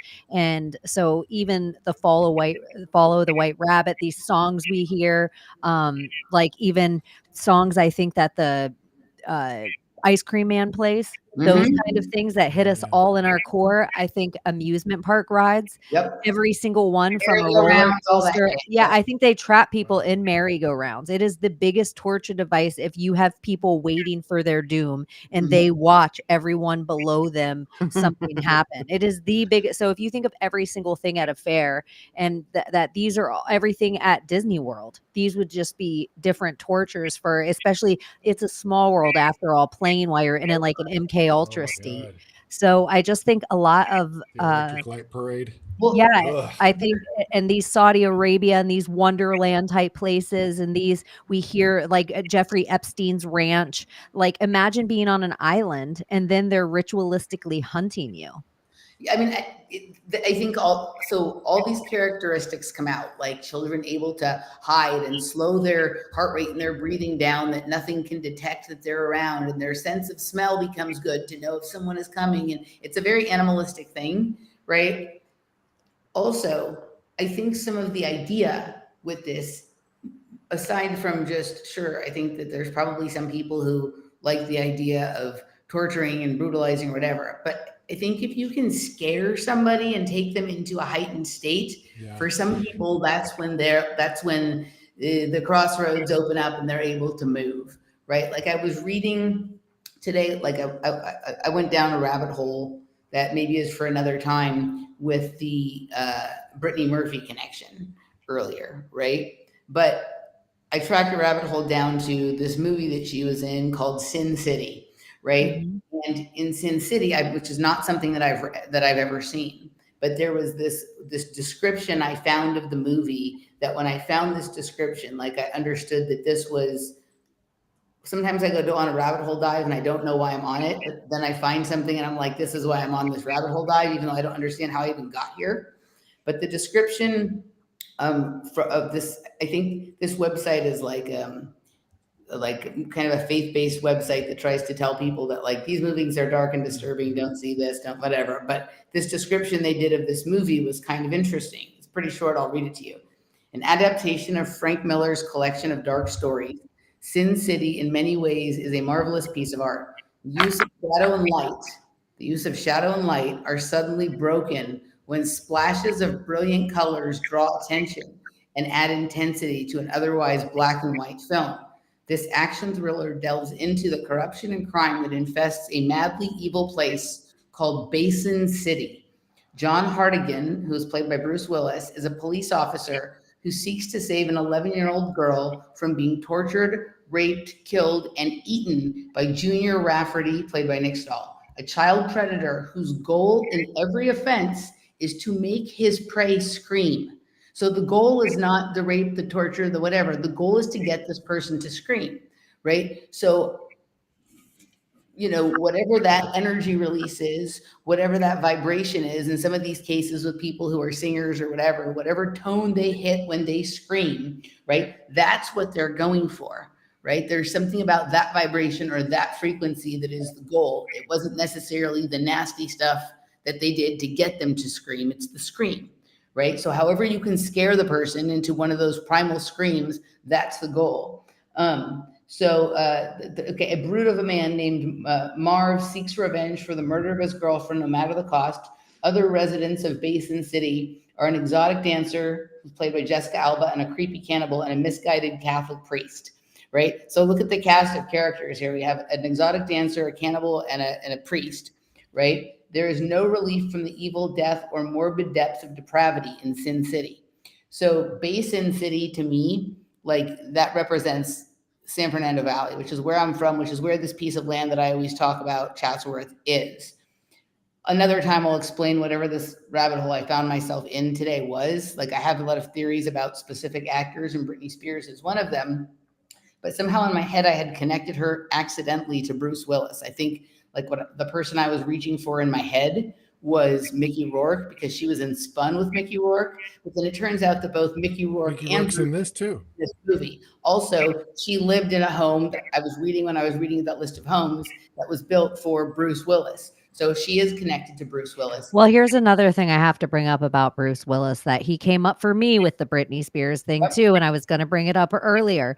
He is one of these people that we first find out that he gave his likeness to CGI for them to use, and then he debates it and he says, no, I didn't do that. And then he has Alzheimer's, some really quick growing Alzheimer's, and Bruce Willis is now like totally managed by Demi Moore and the daughters. Correct. So Bruce Willis is one of these people, like there's two actors that I think have had their voice taken because of something that they were trying to say to us, and that's Val Kilmer and Bruce Willis, right? And I've had Val Kilmer is from Chatsworth, which is the area that I'm talking about. Exactly. He's from exactly the area that I'm talking about here. And then Bruce Willis, like I had this very strange interaction with Bruce Willis at a restaurant that I worked at in New York that was catty corner from Dakota, which is where John Lennon was killed, right? The Dakota building. But I had this very strange interaction with him one time. And I've always been kind of tracking, like that's one of those nodes on the board for me of trying to track like why he said what he said to me. Like what was the purpose of that coming together right there, right? So Bruce Willis, she lived in a house that was, I was reading that thing earlier when I was looking at the list of houses. Where's this one? Britney Spears, all of the houses. The one that she lived in that was with the Bruce Willis house was the Thousand Oaks one that she bought in 2015. It was originally developed by Sylvester Stallone and Bruce Willis. So she has the connection. Britney Spears does. Brittany Murphy is in that movie with him. There's a girl in that movie named Jessica Alba. She's like another celebrity. She went to a lot of these celebrities went to the gym that I went to. They did gymnastics at the same place. She's one of them. But this, like, to me, what's being described here is Chatsworth, or is that area between Chatsworth and Hidden Hills or Bell Canyon where Michael Jackson lived. And I'm telling you, this is one of these places where there's all sorts of shit going on underground, but it's also like some of the oldest cave paintings in the United States there. I think that the ground is some sort of interdimensional portal.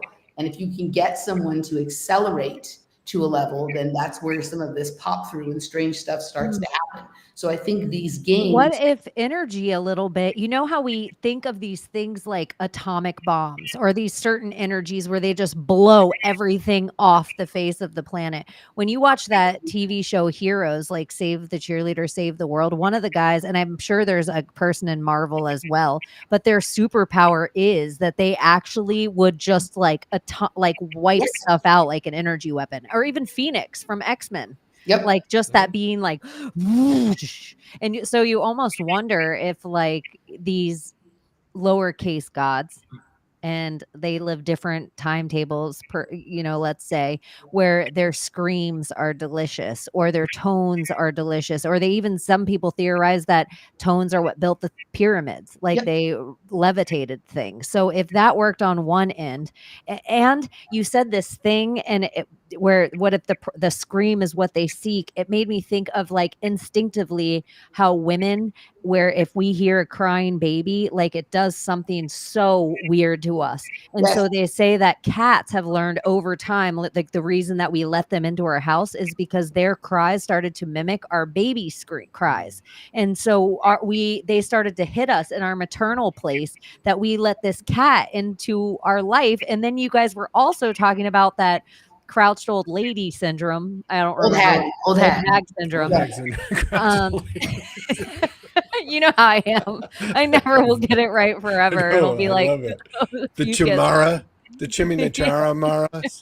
The number of movies. But wait, I think that the crouched old lady syndrome, and then, or the old hag syndrome, I think that it also attaches to cats, because they say the cats used to steal the breath of children as well. So you have this way of like sleep paralysis for kids, and then like this cat connection always with witches all the time.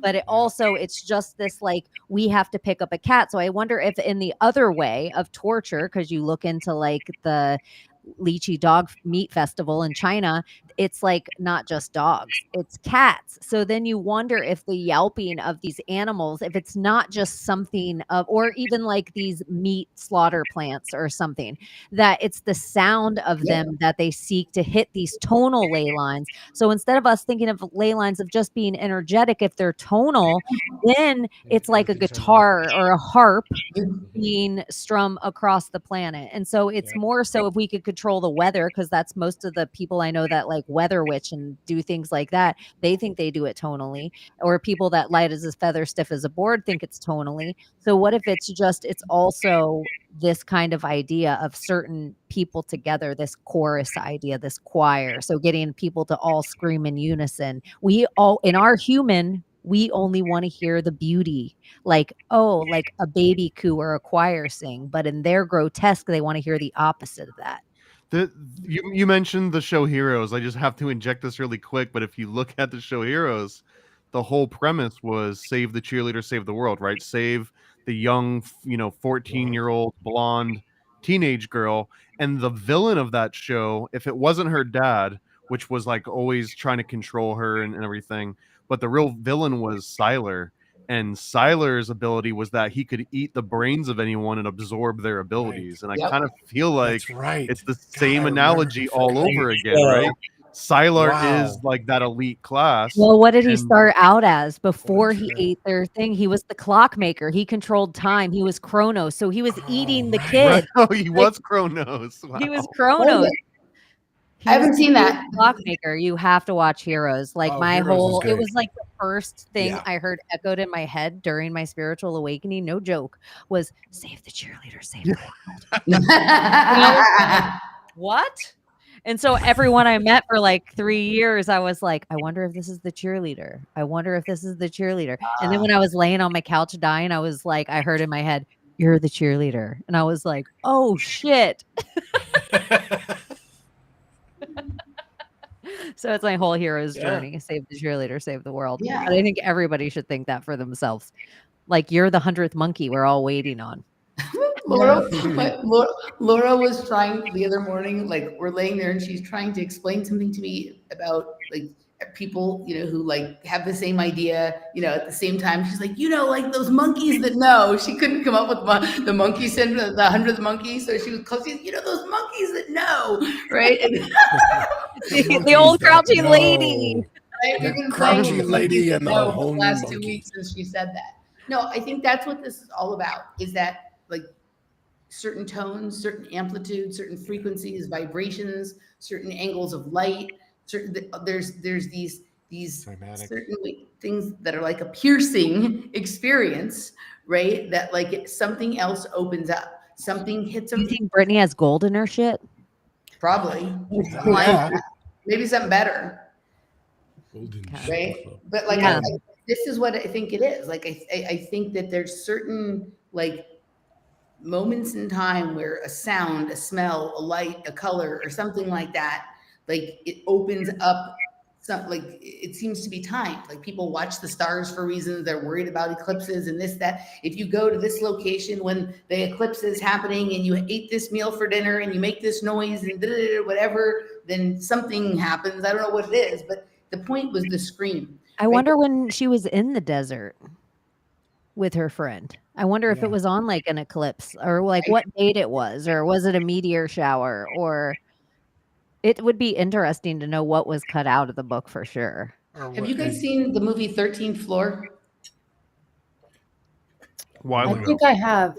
So in the movie 13th Floor, like it's not that memorable of a movie, but at a certain point, he decides to leave Los Angeles. Like he's realized that he's in a simulation there or whatever it is. But when he's driving across the desert, the simulation ends at about Tucson. Yeah. You're in the real world, right? Or you're in a different one. But the grid runs out somewhere about Tucson, right? And these movies, they're dramatized, but a lot of them have nuggets of truth that are more than just symbolic, right? And there's a definite shift in the energy when you hit a certain point in the desert. And it's like, maybe it is even just like, remember when they used to have to change the film reel from one film reel to the next when you were watching the movie at the movie theater? You could just be moving to like another part of the set or another simulation or screen, but there's a gap there for a second. And my guess is she felt he'd left the stage she'd been on for her whole life. And she felt that gap in the programming before it picked up again somewhere down the road, right? And that was so strong to her because she was so deeply under the hypnotism of whatever program she was in, that just being without it for 1 second let all this other stuff in. It just is dawning on me in this moment how the second that Brittany goes to Vegas is where she loses all her power, which is the exact same that happens to Elvis. Like the exact same, almost like what happens in Vegas stays in Vegas. They never come back out of Vegas. Well, it's interesting. Some people ever watch or read the Rick Riordan movie, the Lightning Thief, Percy Jackson. Oh yeah. They get stuck inside, like the gods or the who are the ones that do the lotuses and they put you to sleep. So they're sitting there feeding everybody who goes into this casino lotus flowers, and there's like people who've been there since like the 1970s, and they think that they've just been there for like a day or two. When was her first gig, like round in Vegas? When did she go to Vegas? When is the time that you're talking about? I want to say it was like up until 2018 or something. It seems or maybe it like was 2018. Some people go to Vegas and lose their power or to die, and others, that's the spot that sort of launches or relaunches them. Like I know that's where like Tina Turner got her start after she had broken with Ike and she'd been disappeared for a while. She got like a gig in Vegas, and then that sort of launched her whole comeback as a solo artist and whatnot. There's certain people who have like derived a whole lot of power from that, but others go there to die, right? Or to sort of fizzle out or phase out or become a has-been or whatever. So it's something about how you resonate with that probably, but the way you described the roulette table earlier, Thomas, like I like that, right? Can I bring up something totally off topic, but it is not, but it like happened today.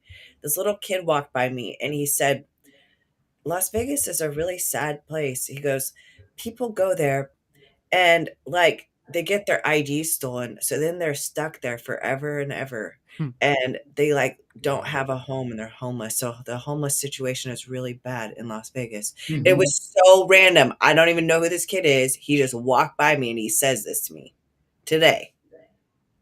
I bet there seems like there's something more meaningful. Like that's a Right. place where like literally they're able to do something with biometrics where they're able to literally lift your identification and someone else can go be you and then you're fucked. It feels like he was saying something more meaningful.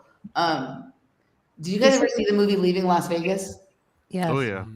Right? Like that's what I think of when I think of Las Vegas. Like it's just like Is Well, that- Arizona the heart of, not Arizona, Nevada? Isn't that where the heart is?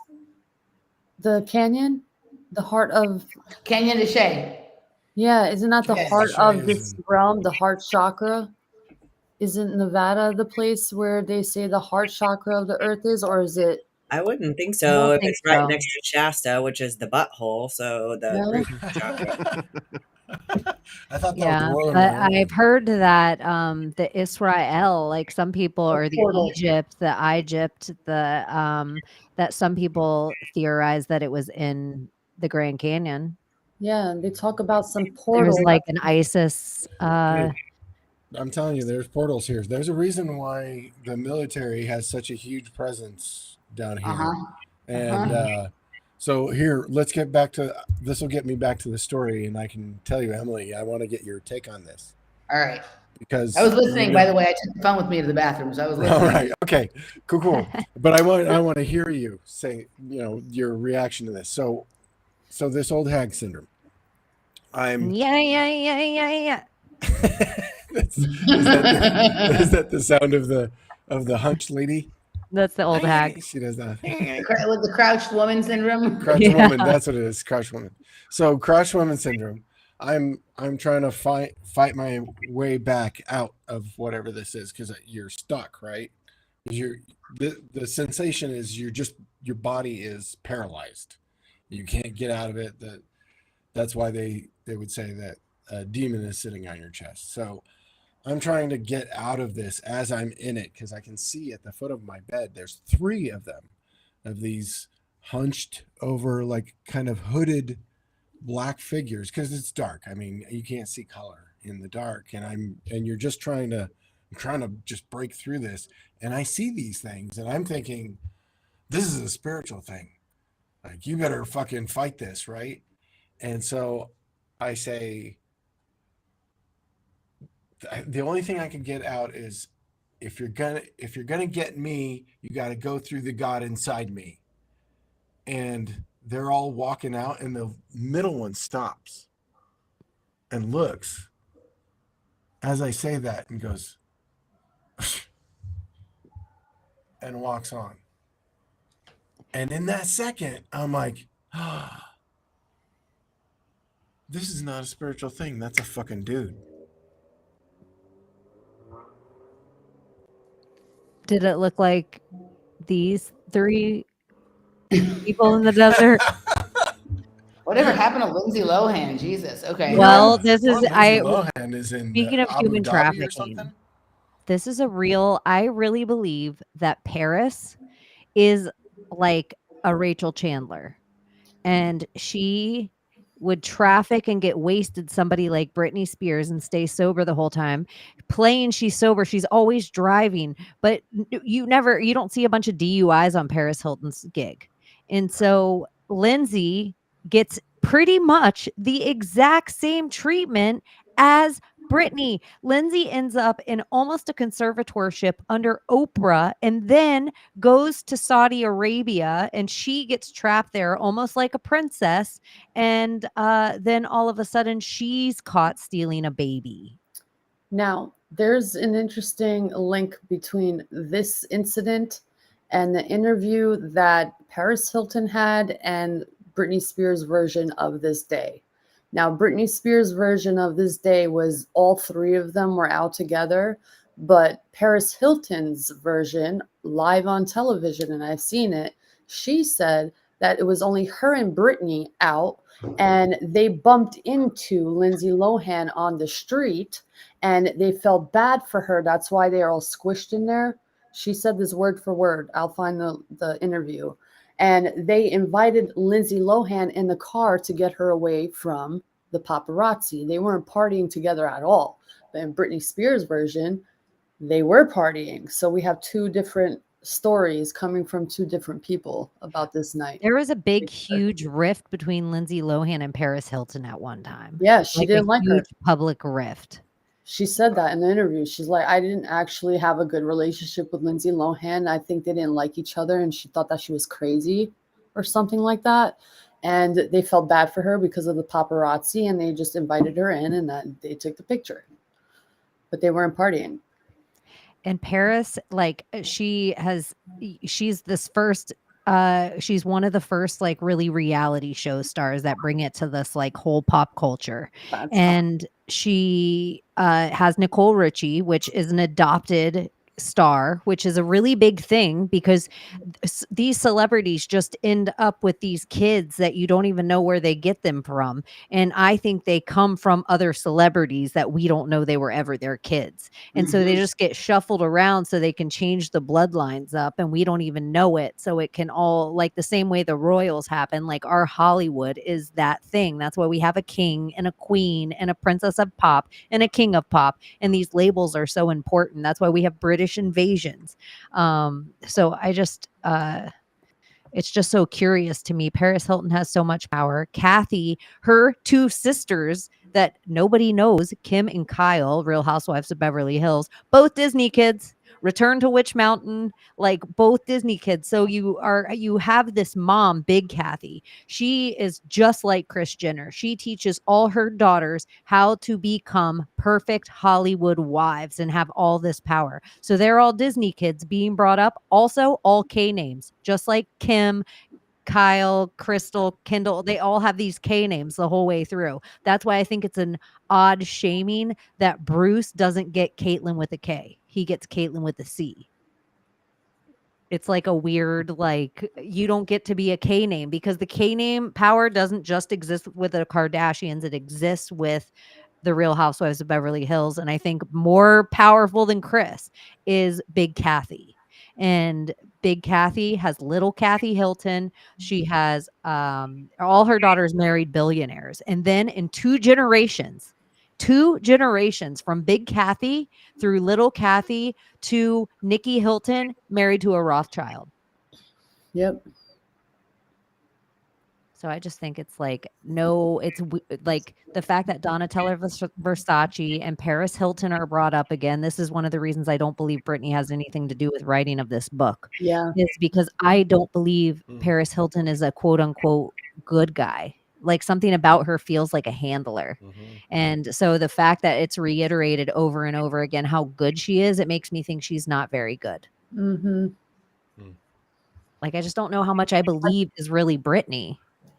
I don't believe a lot of it is. I believe it's a lot of people's perspective on the situation that they've interviewed and implemented in the book as AI. Brittney's perspective. I just don't believe what it pulled off the internet and seriously just wrote a good little and telling us like, oh, my dad ran my business into the ground isn't telling us my dad diddled me. And so I think there's darker things that they're giving us just an edge of things that happened in her life. Like my mom just sat silent, but that's not all the stories I remember of Brittney growing up with her mom. Think what you just said. My dad ran my business into the ground. Like you could perceive that in a way that sounds like he did something to her. Yeah. Right. That's what the whole entire book feels as in code as her Instagram feed. It feels encoded. The whole book feels encoded that she's saying these massive, bigger things behind this thing. And it's not my conspiracy head that says it. No, but just like even the Michael Jackson thing, how weird is it that she says that about Michael Jackson and then she talks about like doing a deal with Pepsi? Yeah. Like that was just to me, I picked up on that and like. It's That's like A it. the lot Like, of weight, but AI doesn't has talk to about the Michael throw. Jackson scandal. She yeah. doesn't say Michael Jackson's the best guy ever. Like there was nobody Yeah. like Mm-hmm. she doesn't go into the it's like she just scratched the surface. Like she tells us she was just a little secret. I wasn't a virgin Very when I met vague. Justin. And I Why think didn't you tell us the details of when you lost your virginity then? If that's the whole like I was 14 years old in a pickup truck in Louisiana. Like it just felt like No details. Very Yeah. vague. So I think of three things when I think of Pepsi, and then I'm going to respond to your sleep paralysis thing that you said as well, right? I think of the red and the blue, right? The Pepsi insignia has like the blue on one side and the red on the other side, and it reminds me a lot of Tenet, right? With the blue and the red representing time running in different directions, Contra. right? Yeah. That's how I see it too. So I think of that. I also think of obviously like the aborted fetal cells kind of thing, right? Is it her aborted fetal cells? Is it Britney Spears aborted fetal cells? Whose aborted fetal cells are in the Pepsi? Right? We know that story. And then the other thing I remember hearing at one point was that like, you know how Mormons aren't supposed to drink Coke? They're not supposed to drink caffeine and stuff like that. But at some point they started like some Mormon community or some Mormon church or company or whatever took sponsorship from Pepsi. And so they did a deal with Pepsi. And so then then they were allowed to drink Pepsi or whatever it is. So those are the three things. Pepsi, like I never drank it. I don't care about it. Where did the hair on fire for Michael Jackson? Right, the hair on fire. That's the other one, right? So you guys had mentioned that already. So those are the things I think about. Like Pepsi isn't really famous. It's only infamous for like some of these weird stories about them. But the biggest thing I think in their insignia is this red and blue thing, right? Like it's a weird kind of insignia. To your sleep paralysis thing.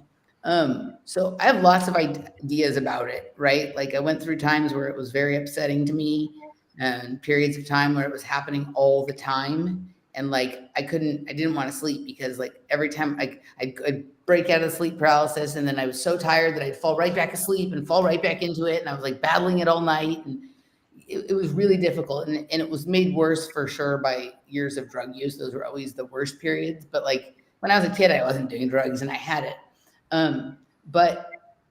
And then other times where it's like, okay, I'm going to try and do the thing they say, which is like relax into it and just do, lucid dreaming or astral travel or whatever. But I always get to this place where I'm like, no, I can't. I have to fight this. I have to bust my way out of this.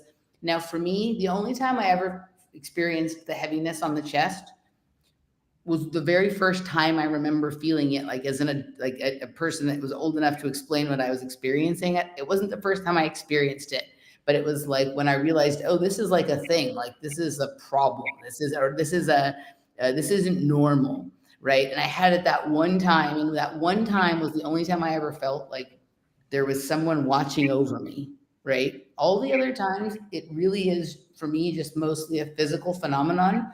I can usually hear and even sometimes see what is going on in the room, right? But I can't move.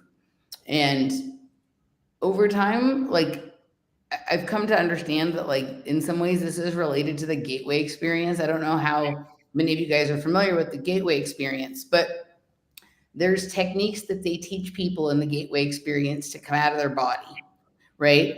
And one of them is like your body will leave through your feet at the edge of the bed to where you'll then be standing up, but you'll be almost like you're leaning over yourself, but you're standing up. And I came to realize that that was probably what I was experiencing when I saw the thing bent over the bed.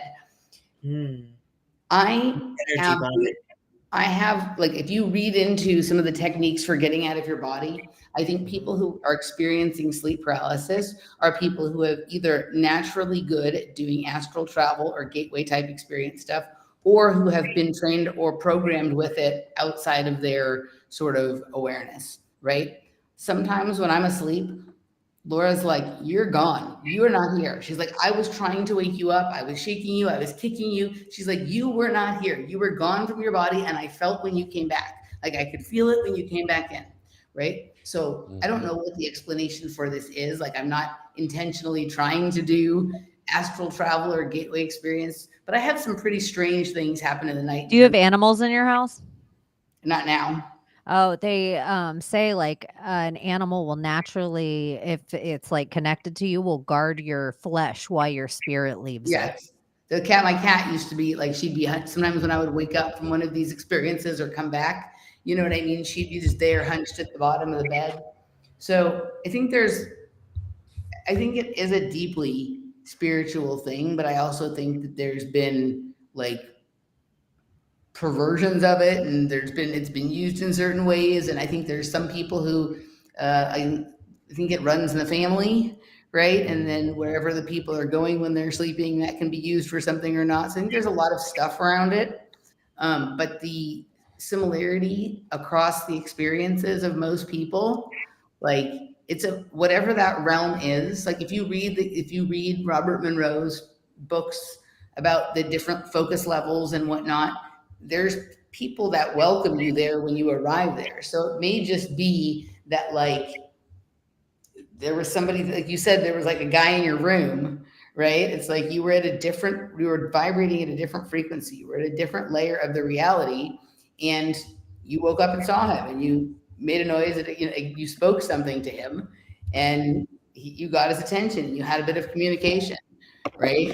So, I don't know, but I think it's one of the most easily provable sort of mystical metaphysical experiences that people have all the time. Another version of this that you're describing, again, going back to like Rosicrucianism, is that silver cord. Yes. Where Yep. that if you fall asleep and you go like astral project, you're basically like disconnecting that silver cord from your body and using it to like go out into outer space or whatever.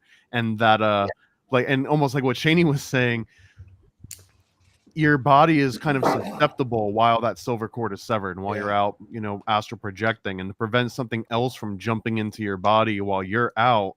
Yep. You can basically either train it, or you can get like an animal or a familiar, or Rene Descartes wrote about telling people like, hey, if you see me in this particular state, because I think that people used to say he had bouts where he would just kind of like daze off for long bouts of time, and that was actually him like astral projecting. Yep. And I think that he died because that someone called a doctor, someone that didn't realize what he was doing. He was disconnecting, going out for hours, and like a friend came by, saw him in that state. They called the doctor, and the doctor just starts like bloodletting, thinking that that's the solution for everything. Wow. And ultimately kills him for it.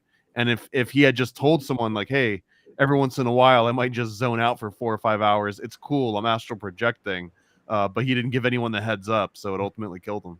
So do you think that sleepwalking, sleep paralysis, and I guess, traveling astral projection, right?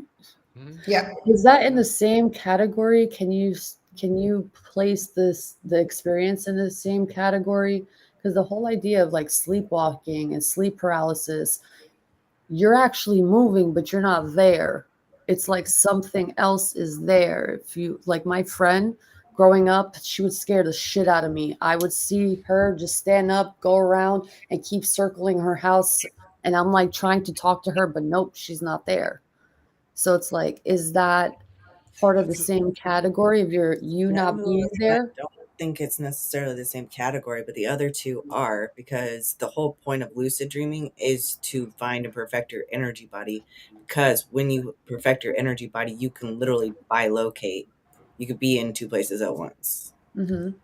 But it's not strong enough in most people because you haven't done all your shadow work and integration and all of that. So it's like, that's why it's probably looking scary when it's sitting on your chest, like you were saying. That actually, like, that connected something for me right there.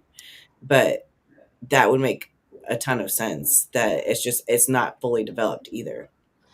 So Yeah, but the whole idea of sleepwalking and sleep paralysis and astral projecting, it's not really you in your vessel anymore.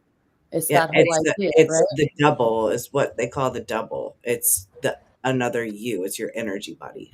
So it's a couple of things. I do think sometimes sleep paralysis, because some people get it when they're falling asleep, sometimes when you're waking up, it can be just like not smooth transition out of your body or back in.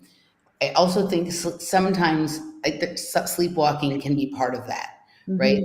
Like I don't think all sleepwalking is the same. Like my dad's girlfriend used to wake up in the middle of the night and go to the refrigerator and eat, and she was completely asleep, right? She'd be sitting there just like eating weird frozen things and like, and her kid did that too. Like her son did that as well. And But say like, weird things too. right. But so we had this neighbor that lived on the corner from where I lived as a kid. He got into this sleepwalking, and like one night, like his mom caught him right before he was about to ring the doorbell at my house because he thought that he was late for his wedding to me. Right. That's crazy. Right. And so like I do think that there can be connections that happen with kids who grow up together in the same household or in the same neighborhood, or maybe they're going to the same school, or maybe they're part of the same project or the same program or whatever it is. And just like they have a relationship in the waking life, they have a relationship in the dream space or whatever it is. And something got confused, like whatever he was experiencing in the astral didn't translate right. Do you think some of these artists and some of these muses and some of these people, maybe they're communicating and hanging out in the astral 100%. and then they're meeting up in real life in ways or avoiding events in ways because maybe they're both seeing things differently, almost like the idea of like Fae and True Blood. They see each other in this different realm that they're out of body for this period of time. And so it was making me think, like, one of the things in the book that Brittney does bring up is hanging out with Michael Jackson for a little bit because they did this event. And this was September 7th, 2001, that they did this event together. And so she ends up leaving. MJ's in New York City for a few more days, and he is supposed to fly back on an airplane that ends up in the side of the World Trade Center. Yep. But he doesn't get on that airplane. Right. So I And was just so- going to say that's weird that they did this just 4 days before September 11th. I was Yeah. like, that's kind of weird. So yes, I do. Like, have you ever run into a famous person in public and had them stare at you in a way that is like, well, this is weird. They're the famous person, not me. And they're staring at me like they know me. Yeah. Yeah. Like Kind of, yeah. Wahlberg. Have you ever had this experience? Yes. Yeah. Yeah. Right. So like I've had it with a couple of people, but somebody mentioned Travis Barker earlier, and that was one of the weirdest ones I ever had. Like he went to this market that I shopped at a lot in Los Angeles called Erewhon. And one day he was just staring at me and glaring at me in this way that like made no sense to me. Right. Like I'd seen him at the market before, but like he's around, he goes there almost every day. So do I. Right. But this day he's standing there staring and glaring at me as if like he had seen me somewhere else and had some anger or ire at me for something. And I can't think of anything in the waking life that could be. He was staring at me like we had had some sort of interaction that he was bothered that I didn't respond in whatever way he was. I don't know what it is. Right.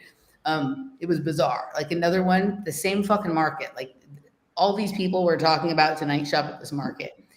I come around a corner and David Wilcock is standing right in front of my face. Y'all know like David Wilcock, right? Like, like whatever it is.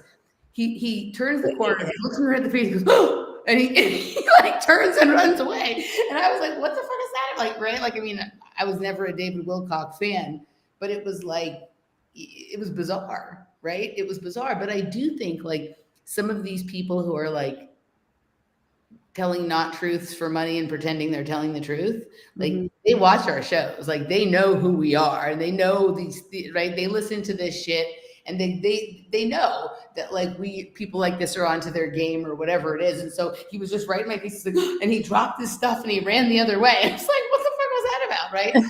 So like when something like that happens, you have to think that there's been some kind of other interaction in sort of other realms, and they can be good, bad, indifferent, creativity inducing, awe-inspiring, all these other things. But I do think it explains some of these celebrity relationships or how some celebrities are repelled by other celebrities and don't want to be anywhere near them. And there's not really any good logical explanation that we can understand for it, but it's an astral thing.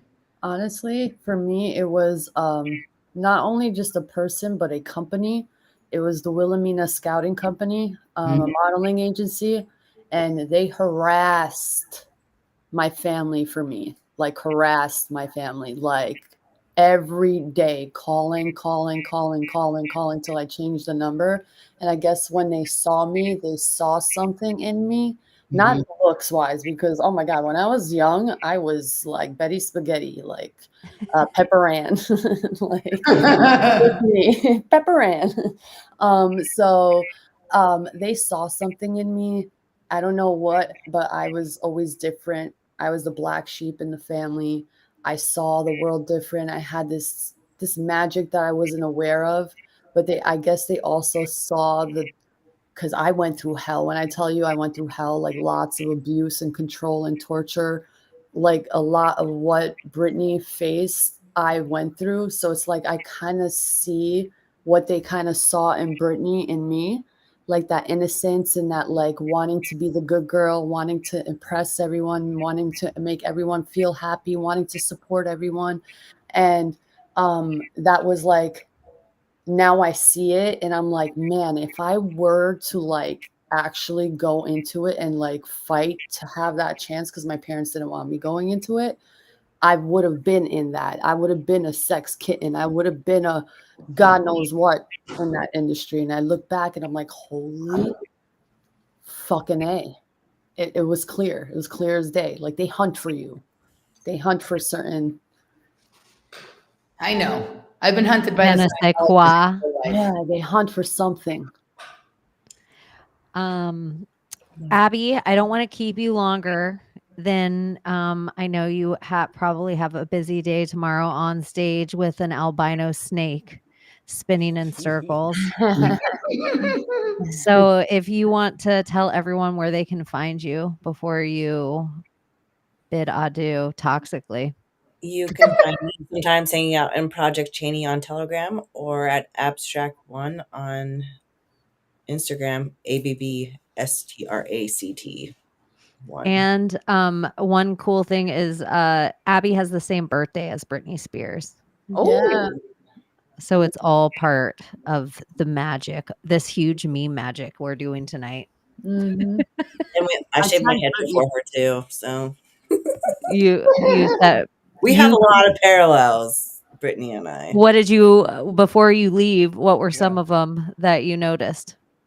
Well, okay, so there's the shaving the head thing. We had kids about the same time. Her Aunt Sandra, I have one aunt on my mother's side that's Aunt Sandra as well. There's just I don't know, so many of the things in the book that happened I could totally relate to. So it just felt like excerpts of my own life. So you have better arms, dude. Like I've been admiring them all night. Nice to meet you, Abby. Nice to meet you too. All right. Well, thanks for hanging out while you did, Abby. I hope you're not a girl, not yet a woman. Next time we see you. The woman in me. Night, Abby. I don't mind. Good night, babe. Oh, I did come And back. then there were five. Not yet a woman. This is a random thing, but since Emily mentioned Arawan, if no one's familiar with this, Arawan's also the name of a book from the late 1800s. Yep. It spells nowhere backwards. And that book from the 1800s has one of the first rules of artificial intelligence and robotics before it even really kind of existed. And the other interesting thing about, this might sound tangential, but Arawan, did they force mask mandates when the pandemic was going on? So yes, they basically, it got to the place where there was like city rules passed. So they never said this is our rule. When the city said it, they went along with it. Okay. Right. And they as soon as the city lifted it, when a lot of other places were still doing it, they stopped. Right. It was very, it was like one of the clientele of Erewhon. I like the way you say it better, the Erewhon. I like that. It was like a 50-50 split. Like you have a bunch of people who didn't believe in the virus and didn't want to wear the masks or do the things. And then you have these other hypochondriac, weird, like wealthy West Side Hollywood people who were like really into it, you know? So it was like this strange, you know, it was a little different than your like Whole Foods crowd or your regular grocery store crowd or your Trader Joe's crowd or something like that. One of the other aspects of that Arewan story was that it was illegal to get sick. And that was how they dealt with their healthcare problems, is that the second you had a problem with you, if you broke your foot, you basically got thrown into jail. Or if you developed a cough, you'd get thrown in the jail. And that way they could keep this perfect utopian society. And I think that was the whole premise of the word being Arewan being nowhere, because it, like, a utopia couldn't actually exist, and that's where the utopia existed. But I just always found that such a prophetic book for so many reasons. So if you ever go to Los Angeles and you're just there for a day and you want to guarantee you have some celebrity sightings, you can go to any one of the 5, or I think there's now 6 Erewhons, and you're probably, if you hang out there for a little bit, you're guaranteed to have it. Thank you. Yeah, the Beyond the Veil. Thank you. Yeah, the Cecil Hotel stuff. So there was like a culture started at Erewhon years ago before it became the big fancy market that it is now.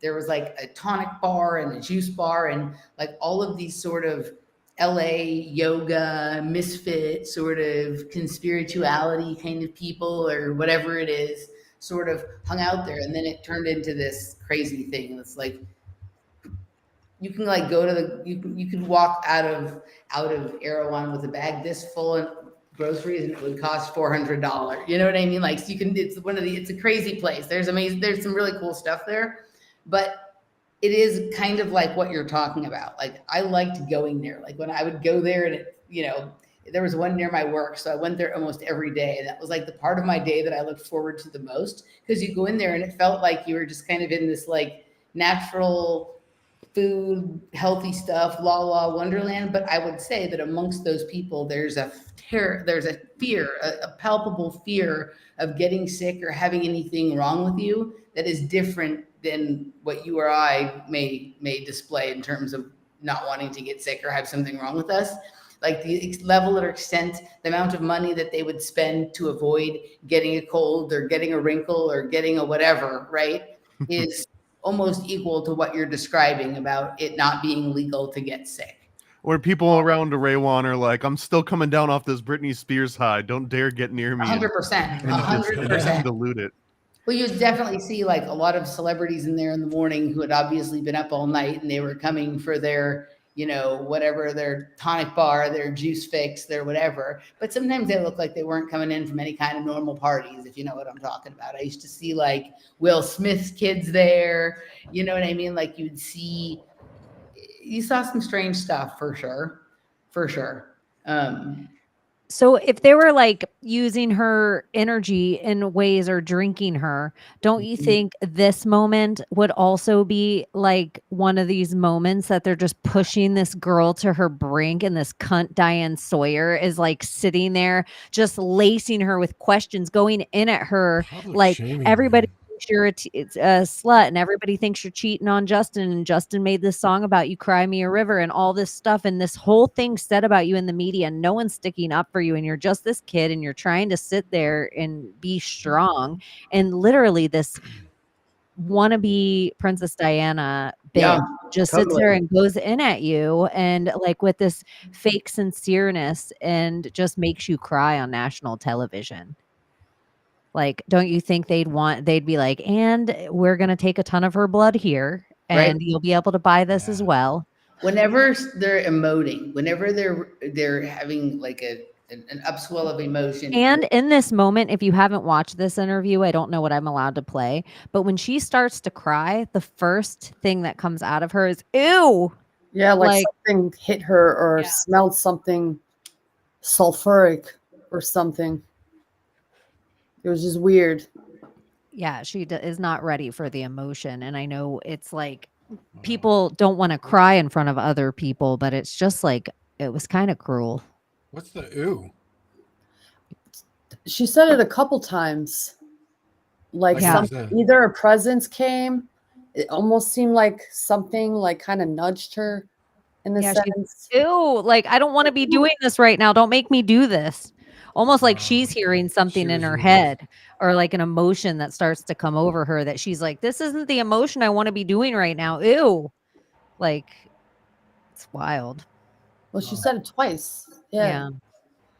It's weird. One of the really darker aspects of MK Ultra and Monarch programming, as claimed, is that when they're trying to break a kid, they'll put them in a cage and let them just sit there, and abandon them, and they basically develop this horrible anchor to the smell of like their own excrement, essentially. And that this is a really convenient way of programming someone, because then all you have to do is bring them to a place that has those similar smells, so that olfactory anchor snaps you right back into a place, and it reinforces this concept of I can't be alone, because when I'm alone I'm uncomfortable and I can't take care of myself, and I'm trapped here with the smell and these feelings. So when someone says ew, and we're talking about like MK Ultra Project Monarch, it could just be tapping back into one of those like early trauma-based events. Yeah. Well, they know that. That's why they seek people out that have childhood trauma. When they test them and they find out like on psychological tests, they target those people like crazy.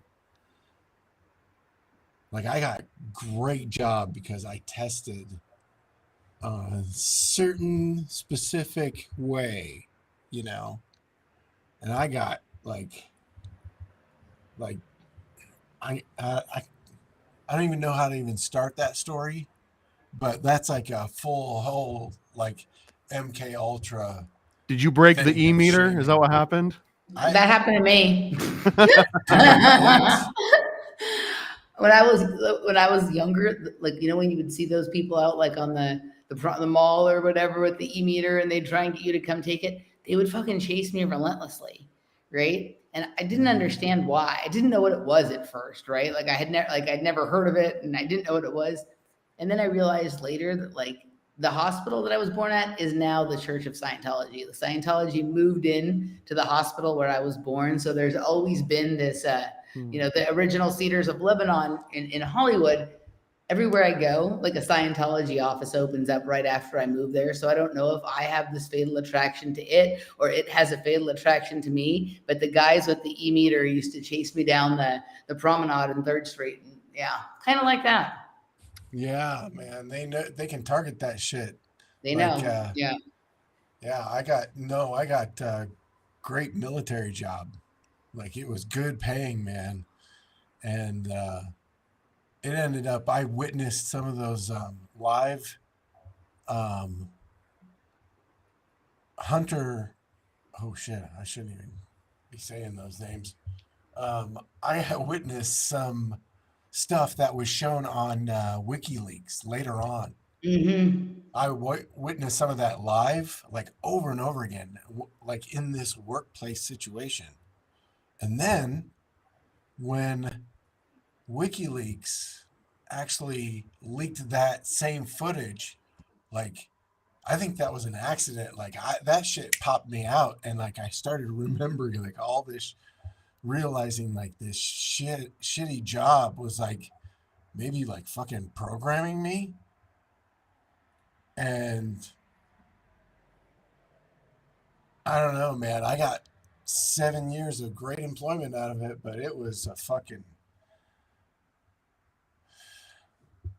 mess. And they control you that way because they have a contract with you because you got a security clearance, right? And because of that security clearance, you couldn't say shit for 7 years at least, right? So you are in slavery for those 7 years to security because they're the ones that are paying your bills, really. But you had to take a deal, right, to do it. But they know who we are. And I wonder about your blood type, Emily. Like, do you have an interesting blood type or an interesting lineage? Who, me? Yeah, you. I mean, I have like, I mean, I think I have like my dad's side of the family is like Eastern European Jewish, and my mom's side of the family is German and Dutch. There's some interesting characters in the background, but like I'm one of the weird people who's been through that experience of like my blood type seems to be a different blood type than it was when I was younger. Me Hearing too. about me too. Oh shit. Yeah, I always thought I was B. I always thought I was B positive. Uh-huh. Now I think I'm A negative, but maybe I'm A positive. But it's like what the different. And for some reason too, it's one of those things that it never wants to stay with me a long time when I learn it. I'll like learn it for 6 months and then it's gone Yeah, for I 6 forget it. years. I do too. I completely forget what it is. And it's not the same as my mother's. But Yeah. And which I remember one time in life specifically it was. Yeah. And now I feel like my mom has like AB negative blood type, like where I'm like, what? Like she has like a totally rare blood type that I'm like, I don't remember you having that. But then my wife has that same rare blood type as my mom, which I think is so crazy. Yeah. So I've never heard the change that you said. Everyone else, I know some other people who have this and it's all the same change from one particular blood type to another particular blood type. Yours is different than that. So that's interesting. But yeah, so that's apparently a phenomenon that is happening, that is either a new phenomenon or it was always happening, but we just didn't realize it. Now we do. A weird part in chapter 32, because I think the numbers are matter. So she calls this her darkest chapter. So I just think that's funny. This is the darkest chapter of her life. And they not just took her blood, they blood tested her dates. yeah. And they made men give her handlers a full medical and sexual history. That is fucking weird, dude. It is, especially if all the DNA matters and the blood types matter and all this, if they're trying to mix things like next level or create a baby, because her and Sam, she was pregnant with a baby with Sam and lost that baby. And then soon afterward, there's a story of her not giving a baby back to somebody in like Mexico or somewhere that she went on vacation. And like, she just kept holding this baby. Like it was magnetized to me. But then we were just talking about on the last show how people having dreams about babies that they don't have in real life. And then the baby is magnetized to them in real life. Imagine if Brittney is like somehow this astral mom that she's like handling all these babies all the time. So they're extra magnetized to her if she feels this empathy. Like, I do think it's possible that like if she is this just genetic fountain of everything that people want or whatever it is, that there's probably people out there that are sharing some of her genetics, whether she wants that to be the case or not, or whether she knows about it or not. Like, I also like wrote down these personalities that are distinctively different that she talks about. She has the child, she has the British, she has the stage presence that is like this young kid in stage, that everything's by the book and really like where that's where she meets Natalie Portman, CIA. And they grew up in theater together. So then she has the actress that is the method actress that kind of takes over her. She has the business lady who's kind of the bowl of receipts, who is very in charge of her career, knows exactly what kind of music she wants to make. This is her in the studio, like game on. She's super professional, like you're saying, the dancer.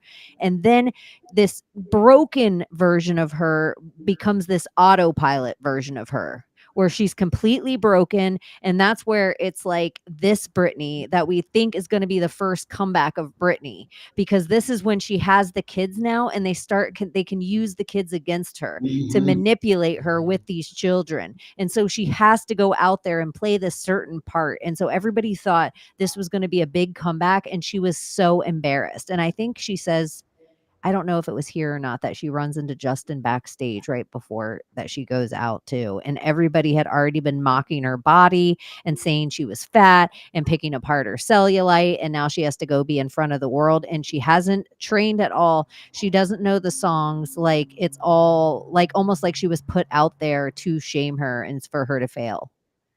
And that's how she felt at the time. And so it just seems like even those moments would be a moment like, let's put her up for shame and drink that blood and see what difference it tastes like. Well, She's probably so oblivious to, or was so oblivious to all the spiritual, ritualistic side of things until like she started putting 2 and 2 together. And I wonder when she started putting 2 and 2 together. And Perhaps. if she started putting 2 and 2 together, did they kill her off? Well, I think a lot She when we got say like Kanye. kill her off or she's dead, that could just be that particular altar, right? So if they see, Yep. like self-empowered Britney's coming back, let's go ahead and do this thing to send that part back into like this compartmentalized version of her, Yeah. and that'll allow like another altar to come up. Yep. Hmm. Yep. That's what Haven't trauma even- does to people. Have you heard that somebody under a conservatorship is legally deceased? Is that true? I don't know. Somebody said this to me because I had this post on TikTok Weird. that because there was a birth certificate going around or a death certificate going around of Britney Spears deceased. And it was like a legal document. And people are like, well, no, when you're under conservatorship, you're legally deceased. And so I was like, I've never heard this before. It blew my mind. So That sounds like some kind of legal, like some kind legalese. of Yeah. type of thing, or some sort of like Kurt Callenbach kind of thing like that. Couple of things. So when you were saying the drink the blood when she's been shamed, like think about when you like, we have a general way we feel in our body. I mean, like some days we may feel good or bad or whatever, but generally it's pretty stable. But if something really exhilarating happens, or something really awful happens, or something really shocking, or something really embarrassing, like everything, your whole physiology changes the way it feels almost immediately, right? That has to produce some sort of chemical change that if you can capture that, right, that is potent, it's powerful, whether it's good, whether you like it or not, the way that it felt.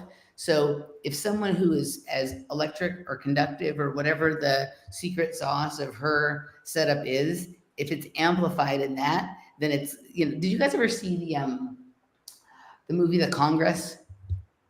No. Oh, with No. Robin. Robin Wright, with Robin Yeah, Wright? Yep. Okay, so this Yeah. gets into the Bruce Willis thing too with the CGI, right? So So start making a movie list so I don't miss any of these you guys should watch in The this Congress. episode. It's based Like, on a go book back- too. The book is Okay. wild. It's called And The- you can pull up now the transcript of the whole episode and like find the book titles. Oh, yeah. Okay.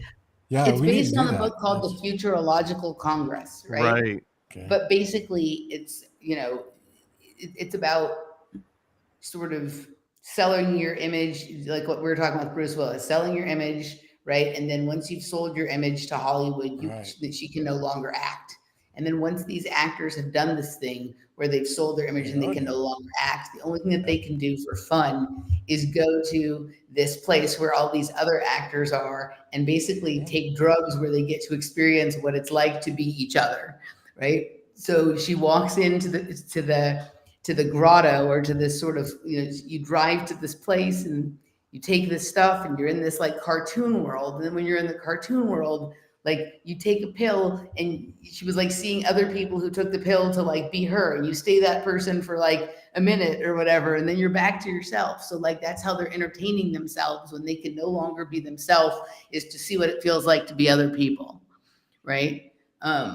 But it's really about this sort of separation that one, you know, has from themselves once they've given away the rights to their image and have lost control over what can be done with it. There was something else I was going to say. You said you said the thing about, I can't remember. I lost it. There was something else. There was something else that you said that I wanted to respond to, and I lost it. But I was just saying that Well, let's go Strange back. Days is such a similar plot as that, where you pay to do other people's experiences as Mhm. drugs. John Yeah. Malkovich. Totally. Like being John Malkovich is the same idea. If we could be Britney Spears, and then you think like, ooh, what would be the most fun to be? Britney, especially she's like Barbie. I know what I was going to say. Okay, say it. I know what I was going to say. The altars. I don't like when you were describing the altars. that maybe they're just killing off altars. For any of you guys, like one of the most interesting reads on MK Ultra, in my opinion, it was Elisa E's book. I don't know if you guys have ever read Our Life Beyond MK Ultra.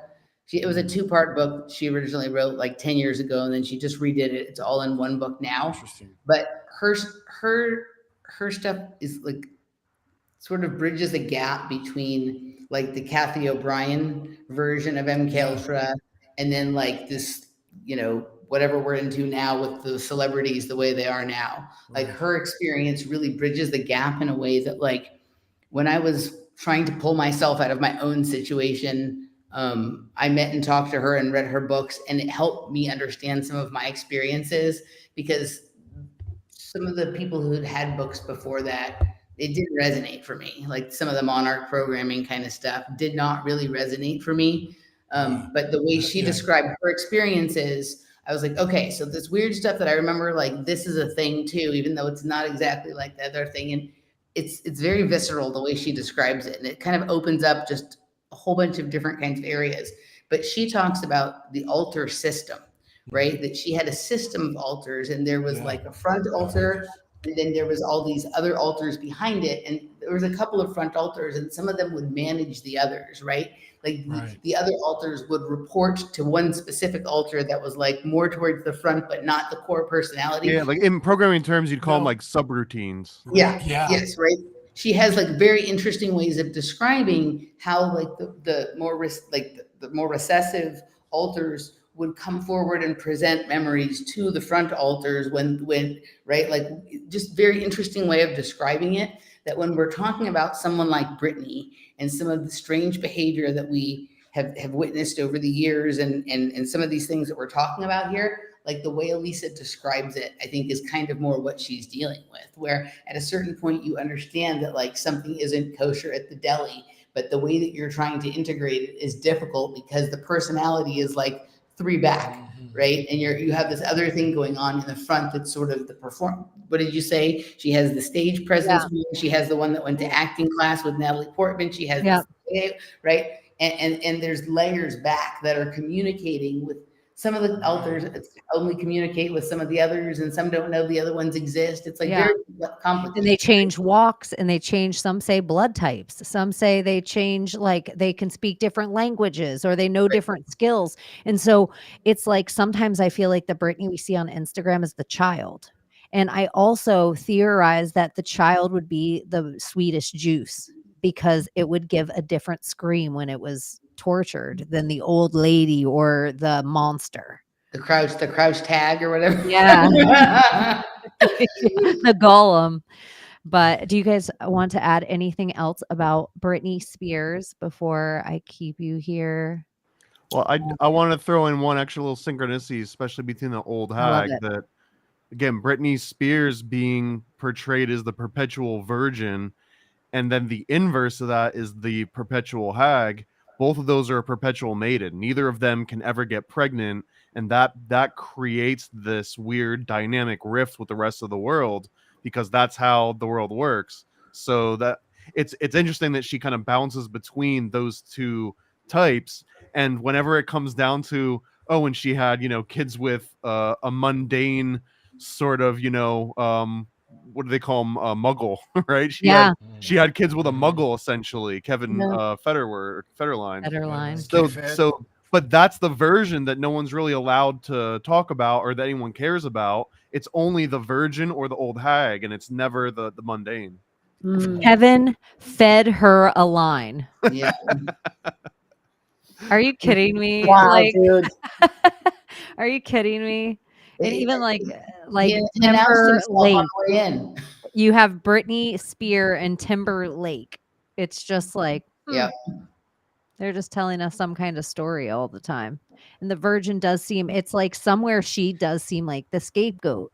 Like when you remember all this, like if you have love for Brittney, you don't remember how much she was tortured and hated and picked on. And like she was a slut and she was wearing bad clothes and she was at this event and she was acting like a party animal and she was a bad mom and she was, a bad driver and she was a bad this and a bad that. It's almost like Justin was the one that, like, if they're the two, they held him up. It almost makes you wonder what what happens behind closed doors. He's really the one that's Who was the beating. guy that actually stood up for her when everyone was going after her? Like the leave Brittney alone guy.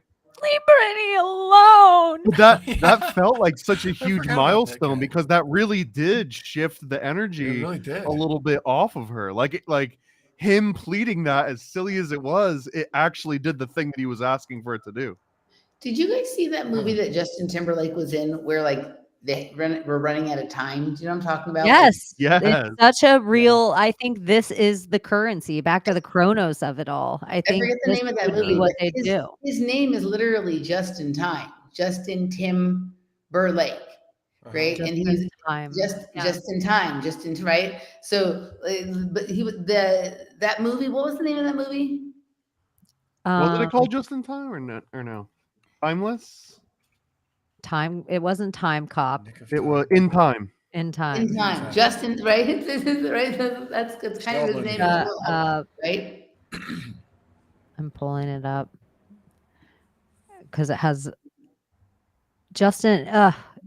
We got sold a bad rap with Justin. I never was into Justin. He wasn't even my favorite in sync. Yeah, he wasn't. I was a Joey Fatone girl. Oh. But really just because I'm a Florida kid and we all did nerdy drama things at Dr. Phillips High School. I was a Backstreet Girl. Ah. That's the Justin in Time. Just in But Time. yeah, and just in time. So he plays this like Chronos idea for sure of like which time is money, they tell us. So then it really is like that idea of, and then if it really mattered to them of like, we always hear of their drinking youth, then time is money. They need to like constantly drink that youth to stay here. I mean, what if there's a technology that we're not aware of that can like literally measure how many seconds you have left in your blood, right? Kind of thing. And that may be the appeal of some of these rituals or some of this blood drinking or whatever. It's not like, oh, we just love doing this, but it's like, oh, I'm gaining myself 37 seconds with each sip or whatever. Yeah. There's actually a doctor that is on TikTok who measures and studies blood. And he's kind of shadow banned. I forgot his name, but he was talking about this. And he's like, and he had one of his patients on, and his patient was like, hey, like, I didn't know any of this existed. And he said, if you don't change your diet, your blood is telling me you have 3 months to live. Like literally, like change your diet or you won't be here anymore. Like he knew, like just by reading the levels of people's, I guess, iron, mercury, acidic levels, hormones, everything, to every little detail. It exists, but they don't tell us this. Like, I think that idea is out there publicly about things like that in general, but it would be fascinating if there was like literally a measurement that if you have this much percentage of this and this much percentage of that, whatever it equates Like to. how diabetes pricked their finger. It was that quick and easy. And you can measure, well, just think about that. If time is the currency and we have blood banks, right, then people are like, right, then that's what, some of that is all really about. Not just like, oh, trying to look young and whatever it is, but literally trying to recharge their clock like Justin Timberlake in that movie, right? You had to get there and get some more coins, put more time put on your clock. Otherwise you drop dead. It's probably with AI, with mRNA, what they're doing now. I think that could be a possibility.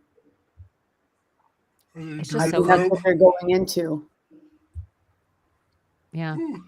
Gordy's ready for bed. I know. Well, I probably am too. I've been up since 5 a.m. Pacific but time. I feel like by the sound of that huge, loud yawn while Layla was talking. I am so sorry. I'm just teasing. apologize. You're like in the middle of speaking. I'm like, Ah. I apologize. No, I'm you guys just are good. teasing. missed If you were the- in person though and did that, I would have gone like, touch your tongue. I'm so sorry, Layla. Does anyone want to drop any plugs for the week? I hung out with Raven's Watch over on that channel on YouTube, and it was a fun hang. And we went over a bunch of like old Q stuff and old Ellen DeGeneres and Oprah and like all those stories that were going around right when we got locked down. It was like Yeah. a memory lane. So you can find me. Frazzle dazzle, baby. Yeah. Do you guys have anything that you're up to? I don't know if you ever saw all the love that you got when you were on my show last time, Janie. People loved it. It was great, man. It Yeah, was a great I like show. hanging It out. was a fantastic conversation. I've tried to go back and occasionally do that on anywhere I'm at. I've realized there's so many nice people in the after comments that I'm like, oh, hi. Oh my gosh, this is so sweet or so nice. And some people have found me on like Instagram or Twitter or something and write me something really sweet. So Yeah. appreciate People it. love you. No, I'm talking all the time. Everybody knows where I'm at if they're interested in hearing the nonsense that I spew. And if not, that's fine too. Strange It Mosaic. ain't You can find nonsense. it It's on gold. It's gold. Yeah, you can find it on YouTube at Strange Mosaic, and Emily Moyer everywhere. I'll plug it. Thomas, I'm gonna do this real quick, and then you can.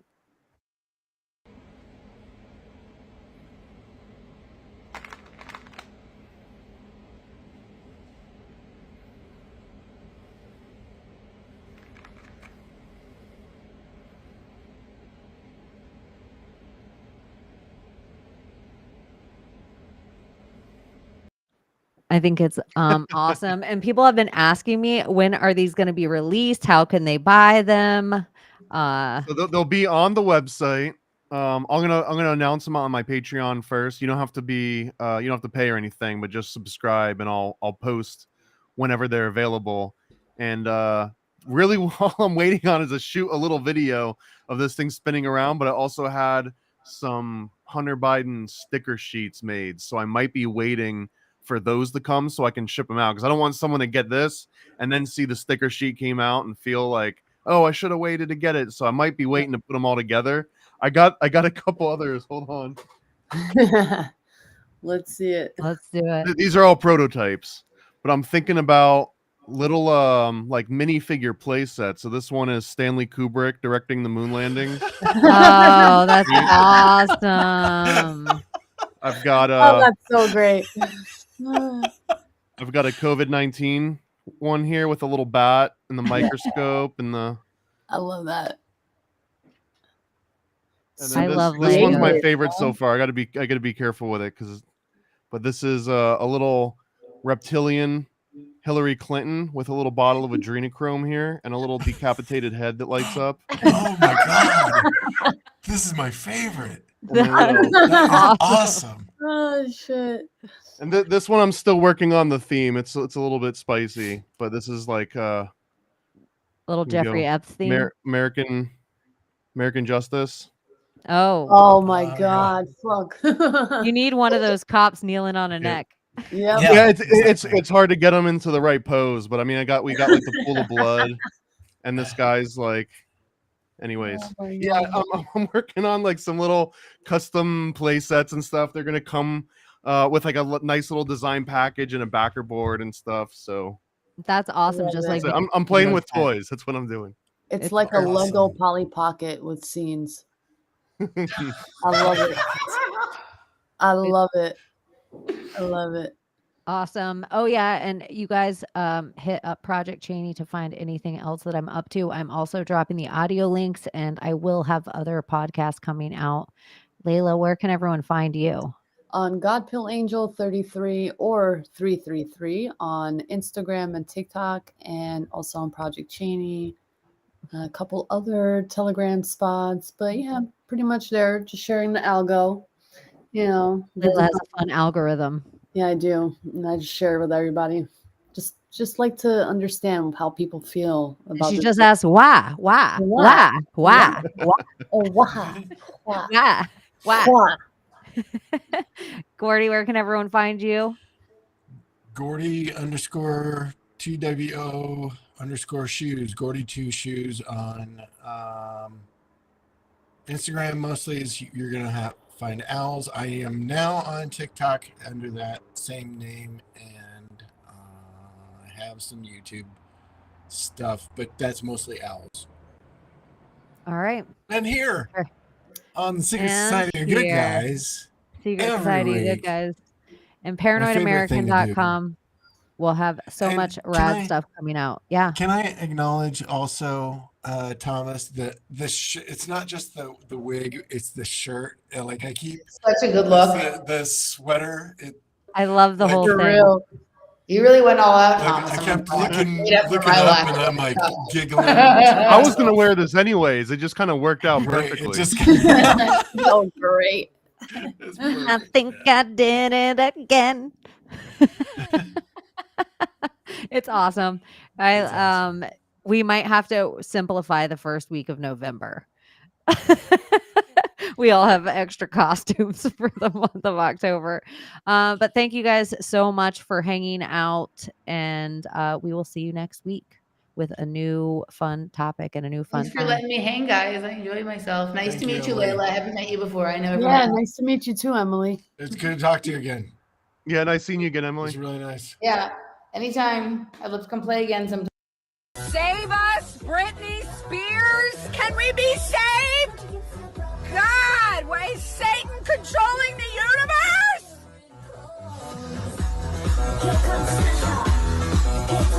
Frazzledrip Funhouse.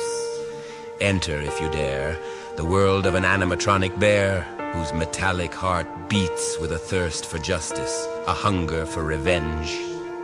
Good evening, ladies and gentlemen, connoisseurs of the macabre and seekers of the scandalous. Your voracious appetites for chilling narratives are about to be satiated by the heart-stopping, pulse-pounding creation of paranoid American and winged Sun comics. Abandoned in the dusty corners of amusement, now awoken in the murk of wickedness perpetrated by an evil elite. This is not your childhood fairy tale, but a macabre dance of vindication, soaked in crimson, a symphony of screams echoing in the dimly lit chambers of malevolence. Be prepared for an onslaught of ghastly gore and titillating terror. A wicked waltz through twisted hallways and blood-stained basements where only the brave dare to tread. Quake at the bear's unyielding pursuit, cackle at the sharp and sardonic one-liners, shudder at the graphic, gratuitous scenes that harken back to the glory days of B-horror flicks.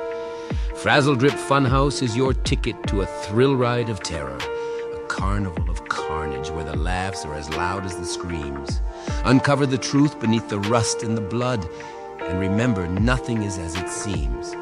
Are you ready to step into the Frazzledrip Funhouse, where the animatronic eyes are always watching and vengeance is a game that everyone can play? Get your backer exclusive cover on Indiegogo.